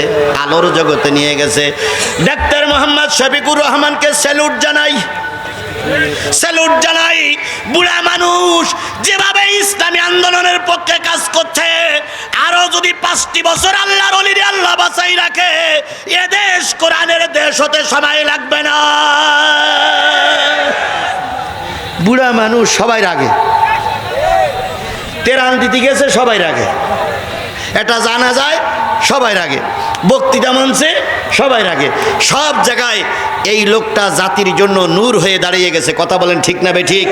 এখন কেউ কেউ বলতেছে উনি হলেন আমিরুল মুমিনিন, কেউ বলতেছে উনি এখন মুসলমানদের কি আমিরুল মুমিনিন, কেউ কেউ বলতেছে আল্লাহ পাক ওনারে খলিফা করেই পাঠাইছে। এগুলো কিছু কিছু কথা অতিরিক্ত হচ্ছে, এটা আবেগের কথা। আজকে একজন মহিলা সাংবাদিক, আপনারা দেখেছেন, মিডিয়ায় দেখেছেন, আজকে একজন মহিলা সাংবাদিক তিনি এসে বলতেছে বিগত 23-24টা বছর জামাত ইসলাম সম্পর্কে আমার একটা ভুল ধারণা ছিল, সেই ভুলটা আজকে আমি সংশোধন করেছি। জামাত ইসলাম সম্পর্কে যা বলা হতো আদতে ওরা তা নয়। আমরা রক্কার যুবকেরা রক কাটে না, বরং আমার যুবকেরা 5 ওয়াক্ত সালাত জামাতে আদায় করে। তোমার যুবকেরা নারী নিয়ে পড়ে থাকে, আর ইসলামী ছাত্র শিবিরের যুবকেরা কোরআন হাদিস নিয়ে পড়ে থাকে। তোমার যুবকেরা নারীর জন্য ভাঙা বেড়া খোঁজে, আর আমার যুবকেরা শেষ রাত্রি উঠে উজু করে তাহাজ্জুদের নামাজের জন্য বিছানা খোঁজে।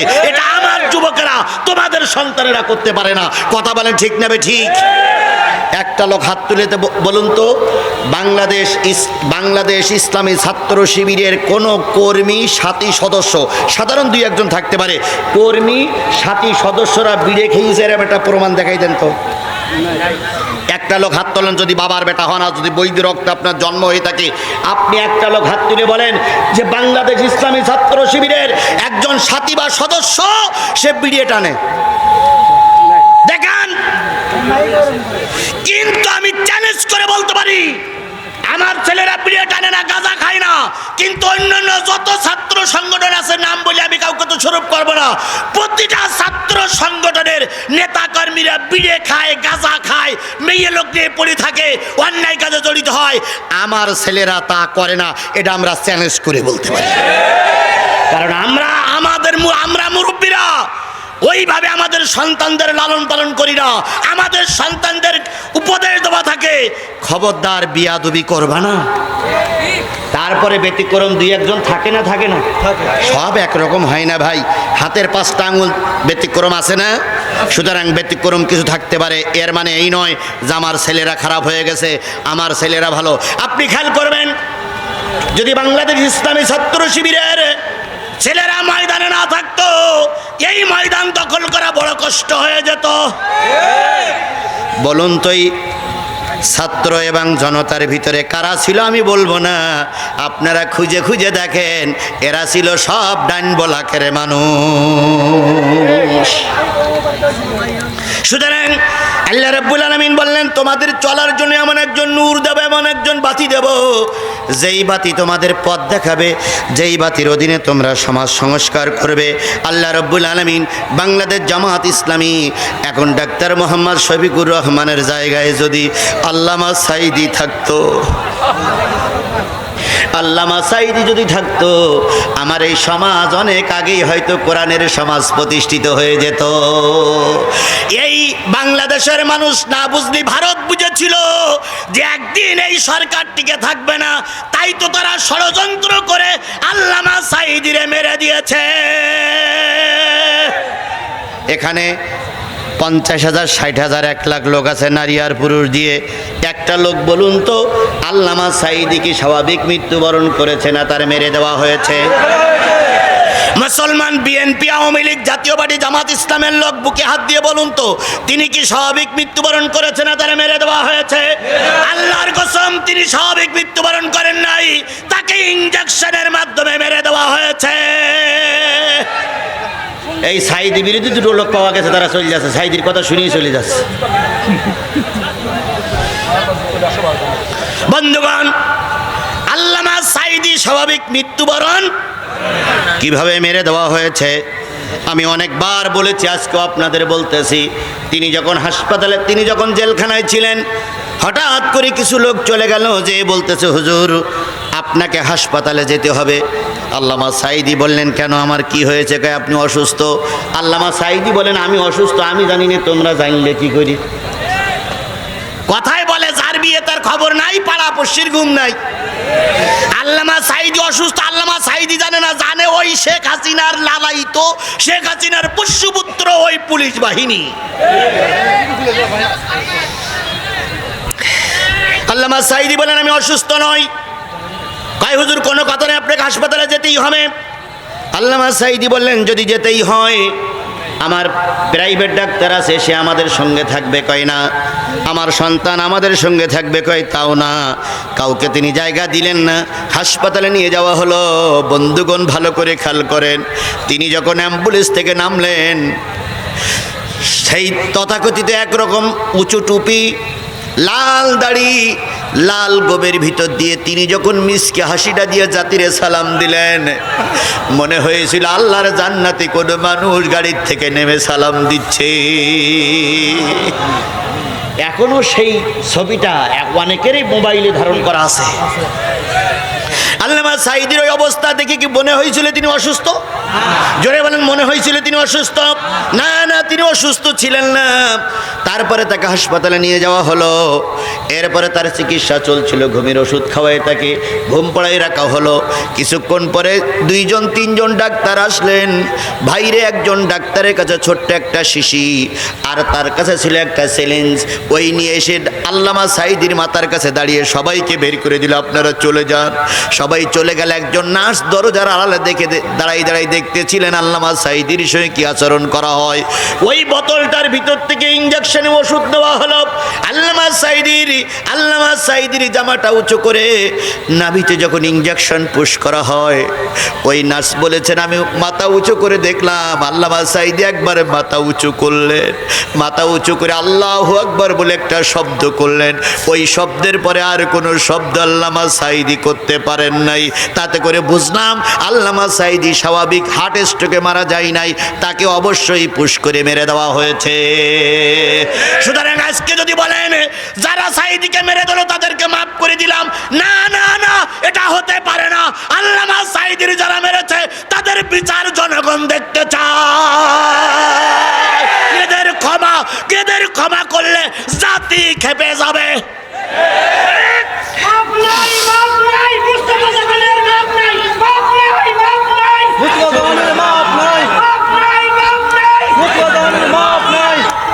আমার ভাইরা, আপনারা কষ্ট পাচ্ছেন?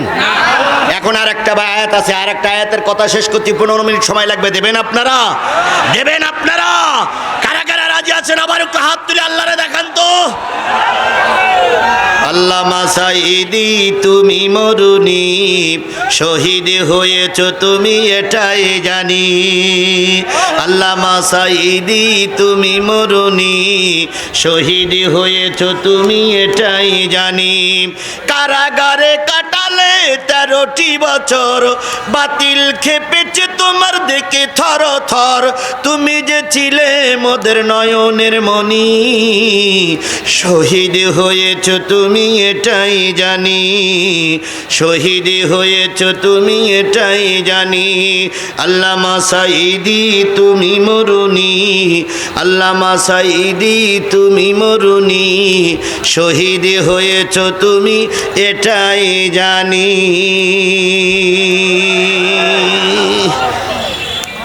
আল্লাহ রাব্বুল আলামিন বললেন তোমাদের জন্য নূর দেওয়া হবে, সেই নূর তোমাদের পথ প্রদর্শক হিসেবে থাকবে। আজকে আমাদের জন্য নবী নাই, আমাদের সমাজে নবী নাই, আমাদের সমাজে নূর হিসেবে ছিল আলেমেরা।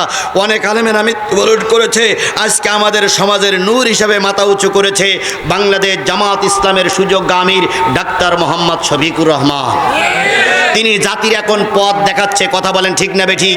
কেউ ভোট নিয়ে ব্যস্ত, কেউ দল নিয়ে ব্যস্ত, কেউ পরের জায়গা দখল নিয়ে ব্যস্ত, কেউ পাল্টা মামলা দেওয়ার জন্য ব্যস্ত, আর ডাক্তার মোহাম্মদ শফিকুর রহমান ব্যস্ত জনগণের উপকারের জন্য। কথা বলেন ঠিক না বেঠিক? কোথায় শহীদের আত্মা ঘুমায় আছে তার কবর জিয়ারত করা, কোথায় বন্যায় ক্ষতিগ্রস্ত মানুষের পাশে দাঁড়ানো, কোথায় মানুষের সেবক হিসেবে কাজ করবে সেই জন্য তিনি সময় দিচ্ছে। তিনি বলতেছে জনগণ যদি আমাদের পাশে থাকে, ভোটটা বড় কথা নয়, সবচেয়ে বড় কথা জনগণের খেদমত করা। কথা বলেন ঠিক না বেঠিক? আর এখন তত্ত্বাবধায়ক সরকার হিসেবে প্রধান হিসেবে যিনি আছেন তার বিরুদ্ধে আমরা অনেকেই এর আগে অনেক কথা বলেছি। কেউ বলিছে বেনামাজি, কেউ বলিছে সুদখোর, অনেক কিছু বলেছে। কিন্তু ইনি আসার পরের থেকে আর কিছু হোক আর না হোক, অন্তত এই চোর ডাকাতিরা বিদেশে যে টাকাগুলো পাচার করেছে, এই টাকাগুলো উনি যদি আরো কিছুদিন থাকতে পারে এই ডক্টর মোহাম্মদ ইউনূস, তাহলে অন্তত আর কিছু না হোক দেশের এই চোর ডাকাতির টাকাগুলো ফিরিয়ে আনা সম্ভব।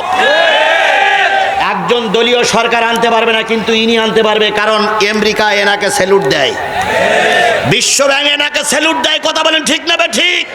বিশ্ব ব্যাংকের আমন্ত্রণে মনে হয় খুব তাড়াতাড়ি তিনি বিদেশ সফর করবেন।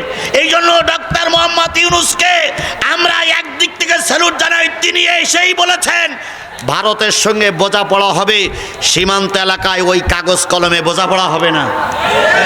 ভারতের বলেছে যে খবরদার, যদি আমার দেশের আর যদি মানুষ মারো, আমার দেশে যদি আবার বন্যা দিয়ে পানি বন্ধ করে যদি পানি দিয়ে যদি বন্যা দিয়ে আমার দেশের মেরে দাও। আমাদের পূর্ব দিকে আছে কিন্তু 7 সিস্টার। এ হুমকি আওয়ামী লীগের শেখ হাসিনা দিতে পারি নাই, কারণ দেবে কি, ওনার সঙ্গে তো ভাই বোনের সম্পর্ক। ওটা আমি নাই বললাম, ওটা আপনারা বলে নেবেন, আমার যেটা বাকি থাকে সেটা আপনারা ওই গ্যাপ পূরণ করে দেবেন। সুতরাং ভাইয়ের কোনো ক্ষতি বোন চাইনি বলে আমাদের সব দেওয়া হয়ে গেল, আমরা প্রয়োজনে কেলাও পাইনি। কথা বলে ঠিক না ঠিক? তুমি ভারত পানি দিয়ে আমাদের বুড়াই মারো। ইউনূস বলেছে যদি এরকম বুড়ি মারতে থাকো তাহলে দুটো কাজ করব। আপনাদের কাছে শপথ নিয়ে যাবে, দুটো কাজ করবে। সে কাজ হলো জনগণের কাছ থেকে চাঁদা তুলবো, তুলে আমরা প্রয়োজনে যে কয়টা নদীতে বাদ দিয়ে রেখেছো, প্রয়োজনে এর বিপরীত আমরা সব কটা নদীতে বাদ দেব। আমিও এই লক্ষ্য মানুষের কাছ থেকে ওয়াদা নিতে চাই। যদি ওই ভারতের মোকাবেলা করার জন্য বিকল্প রাস্তা, তো বিকল্প বাদ দিতে হয়। আর ওই বিকল্প বাদ দিতে যেয়ে যদি আপনাকে 100 টাকা 500 টাকা চাঁদা ধরা হয়, কারা কারা দিতে রাজি আছেন? 2 হাত উঁচু করে দেখা।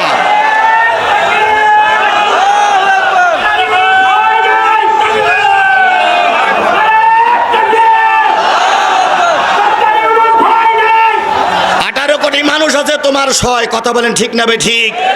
সুতরাং ভারতের গোয়েন্দা বিভাগের লোক যদি আমাদের এখানে থাকেন, আজকের এই লক্ষাধিক মানুষ আমরা প্রয়োজনে এক কাপড়ে 3 মাস কাটাবো। প্রয়োজনে একদিন বাজার করে 7 দিন খাবো, তবুও ভারতের বিকল্প ভাত তৈরি করার জন্য আমরা না খেয়ে থাকলেও প্রস্তুত আছি। কিসের ভয় দেখাও তুমি আমাদের? ওপাশে আছে পাকিস্তান। কিসের ভয় দেখাও? ওপাশে আছে আফগানিস্তান। কিসের ভয় দেখাও? ওই পাশে আছে কাশ্মীর। কিসের ভয় দেখাও? আছে এপাশে আছে বাংলাদেশ। যদি সব মুসলমানগুলো এক বাক্যে নারায়ে তাকবীর স্লোগান দিয়ে রাস্তায় নামে, ভারতের মোদি, তুমি ধুতির গিরে দেওয়ার সময় বাবা না, মোদির বাচ্চা মোদি।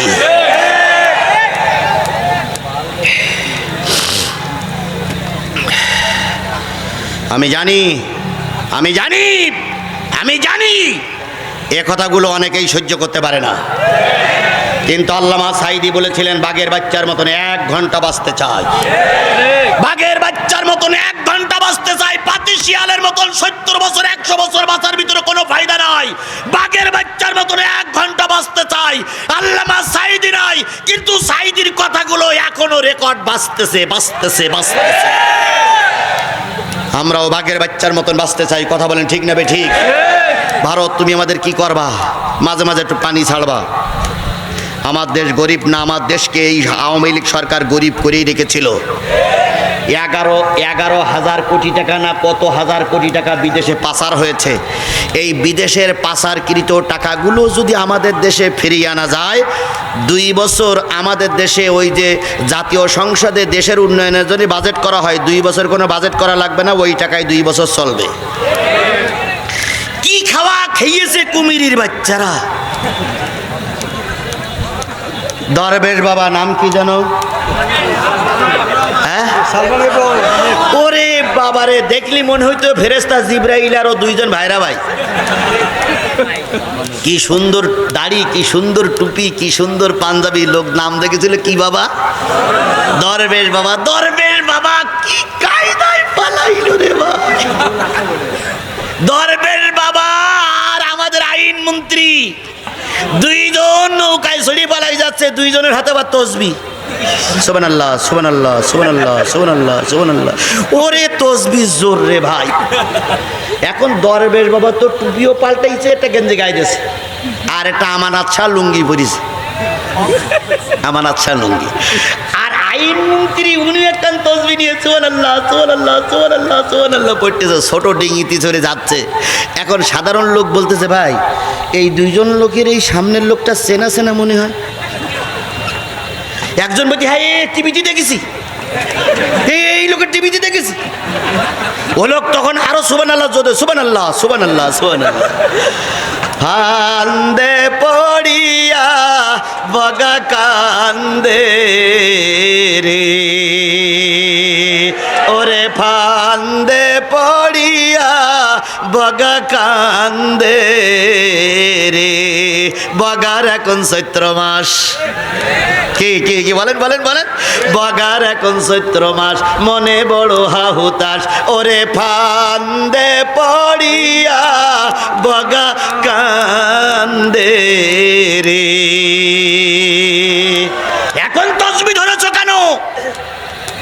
আইনমন্ত্রী বলেছিল জামাত ইসলামের নাম শুনলে আমার ঘেন্না লাগে। আল্লামা সাঈদীর নাম মুখে উচ্চারণ করতে ওনার ঘৃণা লাগে। এখন সুবহানাল্লাহ, সুবহানাল্লাহ, সুবহানাল্লাহ, সুবহানাল্লাহ।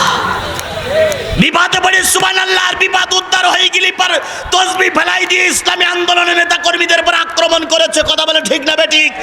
তোমরা বলেছিল যদি আমাদের সরকার পরিবর্তন হয় 1 রাত্রিতে 10 লক্ষ লোক মারা যাবে, তাই বলেছিল না? আচ্ছা, আমরা কি সেইটা করে দেখাইছি? জোরে বলেন দেখাইছি? যখন এই সরকার পরিবর্তন হলো তখন সেনাবাহিনীর প্রধান এবং রাষ্ট্রপতি বুঝেছিল এই সমাজে একমাত্র এই সমাজ শান্তিতে আনতে গেলে বাংলাদেশ জামাত ইসলামী এবং ইসলামী ছাত্র শিবিরের নেতাকর্মী ছাড়া সম্ভব নয়। কারণ এরা শান্তি চায়, এরা অশান্তি চায় না। কথা বলে ঠিক না বেঠিক? উনি ডেকে বললেন যে হুজুর, আমার একটা কথা, আপনি হুকুম জারি করে দেন, আপনার ছাত্র আপনার সংগঠন যেন বিশৃঙ্খলা সৃষ্টি না করে। আমিরে জামাত ঘোষণা করলেন, ওই ঘোষণাটা আমরা 100% কাজে লাগাইছি।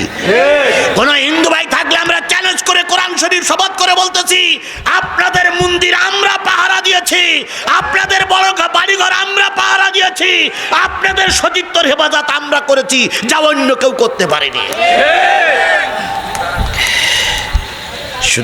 সুতরাং সুতরাং আল্লাহ আমাদের পথ প্রদর্শক হিসাবে যাকে নিযুক্ত করেছেন, মানুষ ভুল ভ্রান্তির ঊর্ধ্বে নয়, কথা বলেন ঠিক নেবে ঠিক, সংশোধন করে আমরা তার নেতৃত্বে দেশে যেন প্রাণের রাজ কায়েম করতে পারি, আল্লাহ তৌফিক দান করুক। আল্লাহ রাব্বুল আলামিন বললেন ইয়াগফিরি লাকুম, তোমাদের জীবনের সব গুনাহগুলো আল্লাহ মাফ করে দিবেন, আল্লাহু গফুরুর রহিম। এই পর্যন্ত আয়াত শেষ। লিআল্লা ইয়ালামা আহলুল কিতাব আল্লাহ ইয়াকদিরুনা আলা শাইইন মিন ফাদলিল্লাহ ওয়া আন্না ফাদলা বিয়াদিল্লাহ ইউতিহি মান ইয়াশা। আল্লাহ রাব্বুল আলামিন বলতেছে, যারা কাফের মুশরিক, যারা বেঈমান, যারা ইহুদি, তারা মনে করে আমাদের ক্ষমতাই বড়, তাই মনে করে না। আওয়ামী লীগ সরকার মনে করেছিল আমরাই সবচেয়ে বড়, আমরা কয় বছর থাকবো? না না না, 40 বছর না, তাদের টার্গেট ছিল শেখ হাসিনা মৃত্যুর আগ পর্যন্ত ক্ষমতা ছেড়ে দেবে না। এই যে কয়েকজন লোক উঠলেন, আপনারা কি ইসলামের শত্রু না বন্ধু? আমি এখন আয়াত শেষ করিনি, এখনো মূল কথা এখনো আসিনি, এখনো অনেক কথা বাকি। আপনারা চলে যাচ্ছেন, আপনারা আসলে আওয়ামী লীগের লোক, আপনারা আসলে সেটা আমি কথা বলছি, আপনি চলে যাচ্ছেন। What is this? আমার মোনাজাতের আগে যদি কেউ চলে যায়, বুঝতে হবে সে কোরআন বিরোধী। আমরা কি আমার বাবার কথা বলেছি? আমি আজিজুল ইসলাম, আমার নামে 20টা মামলা, আমি চুরি করে মামলায় ঢুকিনি। আমি কোনো নারী ঘটিত সব কারণে মামলায় অংশগ্রহণ করিনি। আমি কারোর জমি দখল করে মামলা খাইনি। এই শুধুমাত্র বাংলাদেশ জামাত ইসলামের পক্ষে কথা বলার কারণে আমাকে 20টা মামলা নিয়ে ঘুরে বেড়াতে হচ্ছে। ফাজলামি পাইছেন না? আর এখন কথা বললে আপনারা উল্টোটাই বোঝেন। আল্লাহ পাক আপনার হয় সহি বুঝ দান করুক, নতুবা আপনার কবল থেকে দেশটার আল্লাহ হেফাজত করুক। আপনাদের মতন কিছু দুসারানি লোক আমাদের দলে না থাকলেও দল ঠিকই চলবে, কথা বলেন ঠিক নেবে ঠিক। কিছু মুনাফিক ইসলামী আন্দোলনের বিরোধী শক্তি চলে গেলে ইসলামী আন্দোলনের কোনো ক্ষতি হয়নি, হবে না, হওয়া সম্ভব নয়। আল্লাহ বলেছে কিছু লোক চলে গেলে আবার নতুন করে কিছু লোক তৈরি হবে, কথা বলেন ঠিক নেবে ঠিক। আসুন আমরা দ্বিতীয় আয়াত শেষ করি। আল্লাহ বলতেছেন ইহুদি খ্রিস্টানরা মনে করে আমাদের এই ক্ষমতাই বড়। আল্লাহ বললেন শোনো, তাদের ক্ষমতা যত বড় হোক, আমার রহমতের কাছে তারা কোনোদিন ধোপে টেকবে না। তাদের ক্ষমতা অনেক বড়, তারা সরকার অনেক শক্তিশালী, কিন্তু আমার রহমত যখন নাজিল হবে তাদের কোনো ক্ষমতা টিকবে না। বলুন তো, নমরুদের ক্ষমতা বেশি ছিল না কম ছিল? আরো জোরে বলেন, কম ছিল না বেশি ছিল? ফেরাউনের ক্ষমতা কম ছিল না বেশি ছিল? ফেরাউন বলেছিল আমি আল্লাহ, নমরুদ বলেছিল আমি আল্লাহ। আল্লাহ বলেছিলেন তোমরা ক্ষমতার দাপট দেখালে আমি সাধারণ লোক দিয়ে তোমাদের মারবো না, আমি তোমাকে মারবো একটা মশা দিয়ে। আওয়ামী লীগ সরকার বলেছিল চিরকাল ক্ষমতায় থাকবে, বিএনপি জামাত আমারে নামাইতে পারবে না। আল্লাহ বলল বিএনপি জামাতের লাগবে না, আমি সাধারণত ছোট ছোট শিশু এবং কিশোর দিয়ে তোমারে হত্যা করব। হয়েছেও তাই। কি হয়েছে তাই না? বলুন তো, আন্দোলনের সময় বর্তমান বাংলাদেশ জামাত ইসলামের সেক্রেটারি জেনারেল আমাদের খুলনার গোলাম পরোয়ার ভাই এই আন্দোলনের সময় উনি কি সামনে ছিলেন? ছিলেন না। আচ্ছা বলুন তো, ফখরুল ভাই উনি কি এই আন্দোলনের সময় সামনে ছিলেন? ছিল না। খালেদা জিয়া সামনে ছিল? আমিরে জামাত সামনে ছিল? কেউ ছিল না। আল্লাহ বলল বড় শক্তির দরকার নাই, আমি যদি কারোর হঠাৎই চাই এই ছোট শক্তি দিয়েই হটাই, ছোট শক্তি দিয়েই হাঁটাই। নমরুদের শিক্ষা নাও। নমরুদ বাহাদুরি করলো, আমার সামনে কেউ দাঁড়াইতে পারবে না। আল্লাহ বললেন নমরুদ যে অনেক অহংকার করেছো, তোরে ভালো মশা দিয়ে মারবো না, খোড়া মশা দিয়েই মারবো। আল্লাহ পাক খোড়া মশা দিয়ে মেরে দিলেন, কথা বলেন ঠিক না বে ঠিক? আবাবিল কি বলে আবরা বাদশাহ, আল্লাহ নবীর জন্মের 50 দিন আগে আবরা বাদশাহ কি ধ্বংস করতে চেয়েছিল? কাবা ঘর ধ্বংস করতে চেয়েছিল। কাবা ঘর ধ্বংস যখন করতে যায়, কাবা ঘরের যারা তত্ত্বাবধায়ক ছিল, যারা সরকার ছিল, তার সরকারের প্রধান ছিল আব্দুল মুত্তালিব। আব্দুল মুত্তালিবের কাছে যেই বলে কাবাকে ধ্বংস করব, আব্দুল মুত্তালিব কান্নাকাটি শুরু করলো, ভাই কাবাকে ধ্বংস করো না, দেখবেন নরম দিলে এরা আরো পেয়ে বসে। যেই বক্তা মঞ্চে নরম হয়েছে, অতীতে সেই বক্তা বেশি মার খেয়েছে, কিন্তু আমি গরম ছিলাম, আমার ধারে কাছে আসতে পারত না। মাইক কাড়া ঘটনা জানেন আপনারা? আমার কাছ থেকে মাইক কেড়ে নিতে চেয়েছিলেন আওয়ামী লীগের লিডার, ওই কক্সবাজারে পেরেছিল, দেইনি, মাইক দেইনি, শেষ পর্যন্ত জুতো খেয়ে নামতে হলো। এরপরে আমার মঞ্চে গুলি হয়েছে, আল্লাহর কসম আমি পিস্তলের গুলি করতে কখনো দেখিনি, সেদিন দেখেছি আমার কানের গোড়া দিয়ে গুলি চলে গেছে। পুলিশ, র্যাব, আওয়ামী লীগ, ছাত্রলীগ, যুবলীগ সব যা মঞ্চে আক্রমণ করেছে, মঞ্চের তাজ ছিঁড়ে দিয়েছে, কোরআন শরীফ ফেলাই দিয়েছে। আমি মঞ্চের থেকে বাঘের বাচ্চার মতন চলে গেছি, বাতিলের কাছে মাথা নত করিনি। আজকেও যদি কেউ ময়দানের ঠিক মতন কথা বলো, ময়দানে থাকো, বাতিলেরা পালাইতে বাধ্য হবে। তারা জ্বলন্ত প্রমাণ, শেখ হাসিনা, কথা বলেন ঠিক না বেঠিক? এরা বিরায় গর্ব করে বলতো আমরা পালাই না। এখন আপনারা গেলেন কই? কারণ আপনারা বিরাট ক্ষমতায় ছিলেন, কিন্তু এখন আর ক্ষমতায় নেই, আপনারা পালাইছেন। মাগো মা হাসিনা দোহাই লাগিয়ার জ্বালাসিনা, জ্বালাই জ্বালাই জইলা গেল আমাদের জীবনটা, তুই তো মাগোই সুখেই ছিলে পাইয়া দেশের ক্ষমতা। তোর মোটেও মানাই রে শরম, আগে তা তো জানতাম না, জ্বালাই পোড়াই জনগণে। সেরা তারাও পালাই চলে গেছে, কথা বলেন ঠিক না ঠিক? আবাবিল পাখির কথা স্মরণ করুন, আল্লাহ পাক সূরা ফিল নাজিল করলেন, আল্লাহ রাব্বুল আলামিন বলে দিলেন, 50 দিন আগের কথা বলে দিলেন। ওরা আসলো সরকার বাহাদুরির সঙ্গে বলল, আমরা এখন কাবাঘর ধ্বংস করব, রক্ষা করো। তৎকালীন সরকার যারা ছিল, আব্দুল মুত্তালিবের সরকার, তারা বলল এ কাবাঘর আমার নয়, রক্ষা করার জন্য এর একজন মালিক আছে। এবার কাবাঘরের যারা চারিপাশে তত্ত্বাবধায়ক ছিল সবাই চলে গেল। আব্রা বাদশাহ বগল জামার কলা নাড়া দেয়ার কয়, কই তোমার সেই আল্লাহ, কই তোমার সেই হুজুররা, কই তোমার সেই সরকার, কই তোমার সেই জামাত ইসলাম, কই তোমার সেই বিএনপি? আমরা ছিলাম, আমরাই আছি। ওরা যখন কাবাঘর ধ্বংস করার একবার দ্বার প্রান্তে চলে আসলো, আল্লাহ পাঠালেন কি পাখি? আরো জোরে বলেন কি পাখি?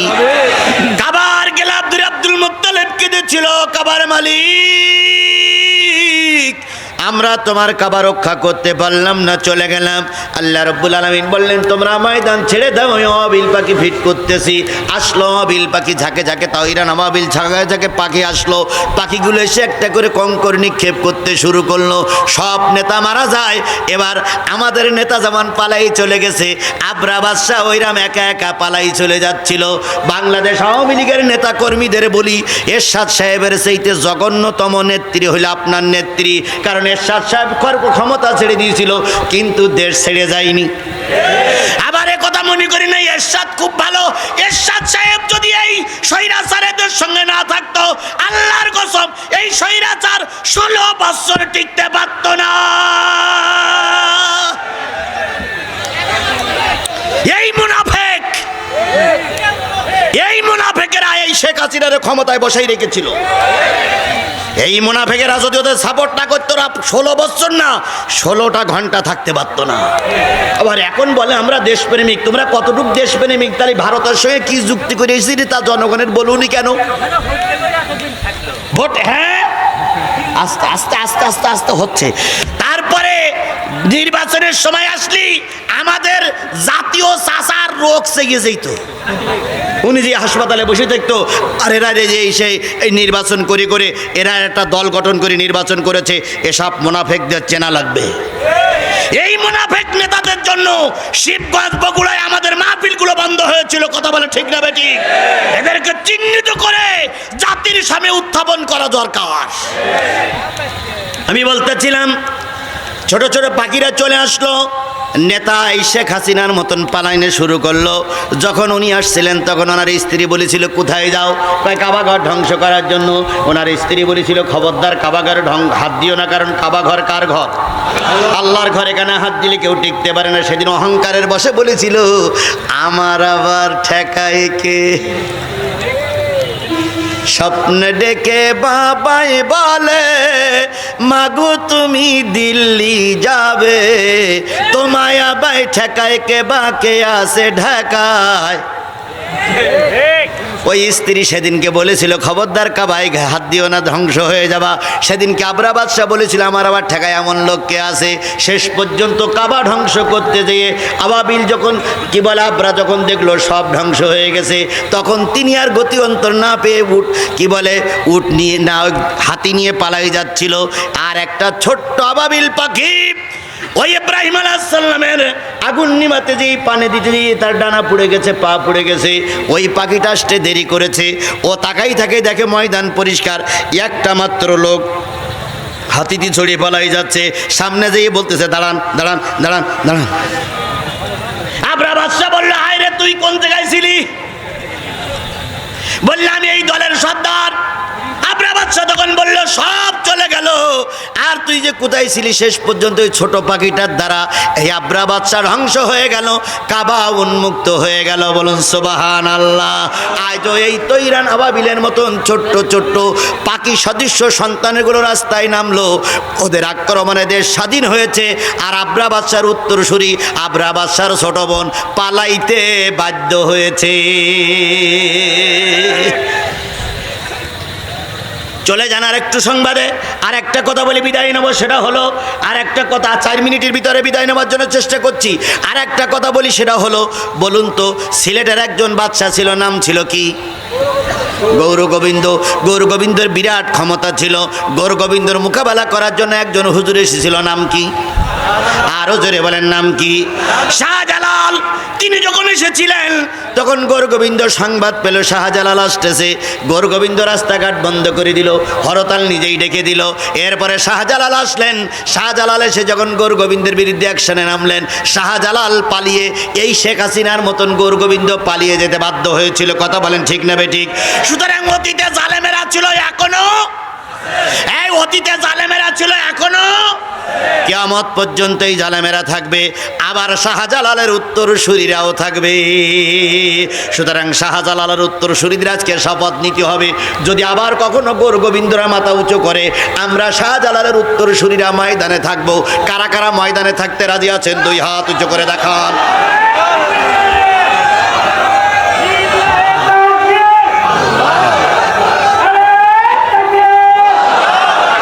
আল্লাহ আমাদের এই হাতগুলো কোরআনের জন্য কবুল করুক। সকলে বলেন আমিন। আরো জোরে আমিন, আরো জোরে। হাত নামান। লিল্লাহি তাকবীর। হায় হায় রয় রয়। আমার ভাইরা দরকার নেই, আর দরকার নেই, আর দরকার নেই। শুধু এতটুকু বলি, এতটুকু বলি, এখনো কিন্তু ময়দান আমাদের কবলে আসেনি। এখনো ময়দান বাতিলেরা দখল করার জন্য চেষ্টা করছে। কথা বলেন ঠিক না বেঠিক? এখন আমাদের ফতোয়া ফারাজ দেওয়ার সময় না, আমাদের এখন ঐক্যবদ্ধ হওয়ার সময়। আগামীতে যদি আমার মুরব্বী অথবা আমাদের আনম আলমগীর ভাই যদি এখানে প্রার্থী হয়ে আসে, আপনারা কি সাপোর্ট করতে রাজি আছেন? সাপোর্ট করতে রাজি আছেন? নেতৃবৃন্দ ঠিক করবেন কারা আসবে, কিন্তু আমাদের কোনো প্রার্থী আসলে কিংবা জোটের পক্ষ থেকে যে প্রার্থী আসে আমরা তাদের পক্ষে থাকবো ইনশাআল্লাহ। কেন থাকবেন সেই সম্পর্কে আমি একটা হাদিস পড়েছিলাম, হাদিসটার অর্থ বলি শেষ করছি। আল্লাহ রসুল বলেছেন তোমাদের সমাজের নেতা সেই হবে যে সহি করে কোরআন শরীফ পড়তে পারে। সামনে নির্বাচন, 4 জন প্রার্থীর ভিতরে যদি আমার ভাই শাহাদাতুজ্জামান ভাই তিনি যদি সহি করে কোরআন শরীফ পড়তে পারে, হাদিসের ভাষায় তিনি নেতা। সাহাবীরা বললেন যদি সবাই সহি করে কোরআন শরীফ পড়তে পারে, হুজুর বললেন হাদিসের জ্ঞান যার বেশি তিনি হবেন নেতা। যদি সেটাও জানে, হুজুর বললেন যার মামলা বেশি, যে বেশি ক্ষতিগ্রস্ত তাকে নেতা বানাবে। সেটাও যদি হয় সমান, হুজুর বললেন তাহলে বয়সের দিক থেকে যে মুরব্বী তাকেই নেতা বানাবে। সুতরাং আমার নেতা বয়সের দিক থেকে মুরব্বী, একজন স্বনামধন্য আলেম এবং সমাজ সমাজ সংস্কারক, আমরা আগামীতে কোরআনের পক্ষে সাপোর্ট করে তার গলায় ফুলের মালা দিয়ে বিজয়ের বেশে ঘরে আনবো। সবাই একমত? আল্লাহ কবুল করুক। আজকে আমার এই মাহফিলের সবচেয়ে বড় দায়িত্ব করেছে আরিফ ছেলেটা খুব বড় দায়িত্ব পালন করেছে। ওর জন্য দোয়া হবে। যে আরিফ, এই আরিফকে চিনে রাখেন। এই আরিফ সহ আর আরেকজন আজিজুর রহমান ছিল। আজিজুর কই? আজিজুর সামনে আছে। সকলের জন্য দোয়া হবে। আল্লাহুম্মা আমিন। রব্বানা যালামনা আনফুসানা ওয়া ইল্লাম তাগফির লানা ওয়া তারহামনা লানাকুনান্না মিনাল খাসিরিন। রব্বানা إننا آمنا فاغفر لنا ذنوبنا وقنا عذاب النار اللهم رب ارحمهما كما ربياني صغيرا وقل رب ارحمهما كما ربياني صغيرا মহিয়ান বরিয়ান সর্বশক্তিমান আল্লাহ, তুমি তোমার কুদরতি নয়নে তাকায় দেখো, লক্ষাধিক জনতাকে সঙ্গে করে নিয়ে সূরা হাদীদের 2টা আয়াতের পরে ভিত্তি করে দীর্ঘ সময় ধরে কথা বলেছি। মেহেরবানি করে আল্লাহ আমাদের এই কোরআনের মাহফিল আমাদের সকলের নাজাতের জরিয়া বানায়া দাও। দেখতে দেখতে কখন জানি রাত 12টা বেজে গেছে। সকল মানুষ দরজা বন্ধ করে ঘুমাতে যায়। তুমি তোমার রহমতের দরজা খুলে আমাদের দিকে তাকায় আছো। আসমানের মালিক, জমিনের মালিক আল্লাহ, তোমার রহমত দিয়ে আমাদের সবাইকে পরিপূর্ণ করে দাও। গভীর রজনীতে হাত তুলেছি। কত লোকের মা নাই, কত লোকের আব্বা নাই, দাদা দাদি, নানা নানি, আত্মীয় স্বজন কবরবাসী হয়ে গেছে। আল্লাহ, যারা দুনিয়া ছেড়ে কবরে শুয়ে গেছে আল্লাহ, তাদের কবরগুলো তুমি জান্নাত দিয়ে ভরপুর করে দাও। আসমানের মালিক, জমিনের মালিক আল্লাহ, আল্লাহ কোটা আন্দোলনে, কোটা সংস্কারে যারা জীবন দিল, প্রত্যেকের শহীদের প্রত্যেক মৃত্যুকে আল্লাহ তুমি শহীদি মৃত্যু হিসাবে কবুল করে নাও। আল্লাহ তাদের সবার জীবনের ত্রুটিগুলো মাফ করে দাও। কোটা সংস্কার আন্দোলনে ছাত্ররা জীবন দিয়েছে, শিক্ষকেরা জীবন দিয়েছে, আলেমেরা জীবন দিল, ভ্যান রিক্সাওয়ালারা জীবন দিল, চাকরিজীবীওয়ালারা জীবন দিল, কত মানুষের জীবনহানি হয়েছে। সকলের পরে আল্লাহ তোমার খাস রহমত নাজিল করে দাও। আল্লাহ তাআলা গভীর রজনীতে হাত তুলেছে। আল্লাহ, যদি আজকের এই দেশটা, আজকের এই সময়টা আল্লামা সাঈদী বেঁচে থাকতো, নিশ্চয়ই তিনি মহা খুশি হয়ে যেতেন। ও বাবু, আল্লামা সাঈদীর এরা পরিকল্পনা করে মেরে দিয়েছে। আল্লাহ দয়া করে, আল্লামা সাঈদী সারা জীবন স্বপ্ন ছিল দেশটা কোরআনের দেশ হবে। আমরা সবাই ঐক্যবদ্ধভাবে দেশটারে কোরআনের দেশ বানাইতে পারি, তৌফিক দিয়ে দাও রব্বুল আলামিন। কোরআনের সমাজ বিনির্মাণে সবাইকে ঐক্যবদ্ধ হওয়ার তৌফিক দিয়ে দাও। সকলের দেখা শেষ, সকলের দেখা শেষ। আলেম ওলামার সবাই বলেন সকলের দেখা শেষ, সকলের দেখা শেষ। জামাত ইসলামীর বাংলাদেশ, আল্লাহ স্লোগান নিয়ে আমাদের সামনে কাজ করার তৌফিক দিয়ে দাও। আল্লাহ, ডাক্তার শফিকুর রহমান একজন মুরব্বী মানুষ, যেভাবে দৌড়াচ্ছে আল্লাহ তুমি তাকে সকল প্রকার বালা মুসিবত থেকে হেফাজত করে জাতির কর্ণধার হিসেবে কাজ করতে পারে তৌফিক দিয়ে দাও। বাংলাদেশ ইসলামী ছাত্র শিবিরকে আল্লাহ তুমি কবুল করে নাও। আল্লাহ, এভাবে করে যারা ইসলামের পক্ষে আছে সবাইকে আল্লাহ তুমি কবুল এবং মঞ্জুর করে নাও। আমার প্রিয় শাহাদাতুজ্জামান ভাই, তিনি দীর্ঘদিন এই সমাজের খাদেম। আল্লাহ, তাকে আরো কিছুদিন হায়াতে রেখে আমাদের খেদমত করতে পারে তৌফিক দিয়ে দাও। আমার প্রিয় ছোট ভাই আরিফুল, আজিজুর সহ যারা আজকের এই মাহফিল করার জন্য আপ্রাণ চেষ্টা করেছে, আল্লাহ তুমি তাদের সবাইকে কবুল এবং মঞ্জুর করে নাও। বাবু, তোমার কুদরতি পায়ে ধরে দোয়া করতেছে। আল্লাহ, আমাদের আর কোনো চাওয়া নাই, শুধু একটা বার চেয়েছি, আমার দেশটারে তুমি কোরআনের দেশ বানায়া দাও। জাতীয় সংসদে কোরআন চলছে, বঙ্গভবনে কোরআন চলছে। আল্লাহ, এভাবে করে সব জায়গায় কোরআন চলছে, এটা আমাদের দেখার তৌফিক দিয়ে দাও। কোরআন দিয়ে দেশ চলছে দেখার তৌফিক দাও। যদি কোরআন দিয়ে দেশ চলে, যারা মৃত্যুবরণ করেছে তারা শান্তি পাবে। আমাদের দেশটার তুমি কোরআনের দেশ বানায়া দাও। শিবগঞ্জের মাটিকে তুমি কোরআনের ঘাঁটি হিসেবে কবুল করে দাও। শিবগঞ্জের মাটি জামাত ইসলামের ঘাঁটি হিসেবে কবুল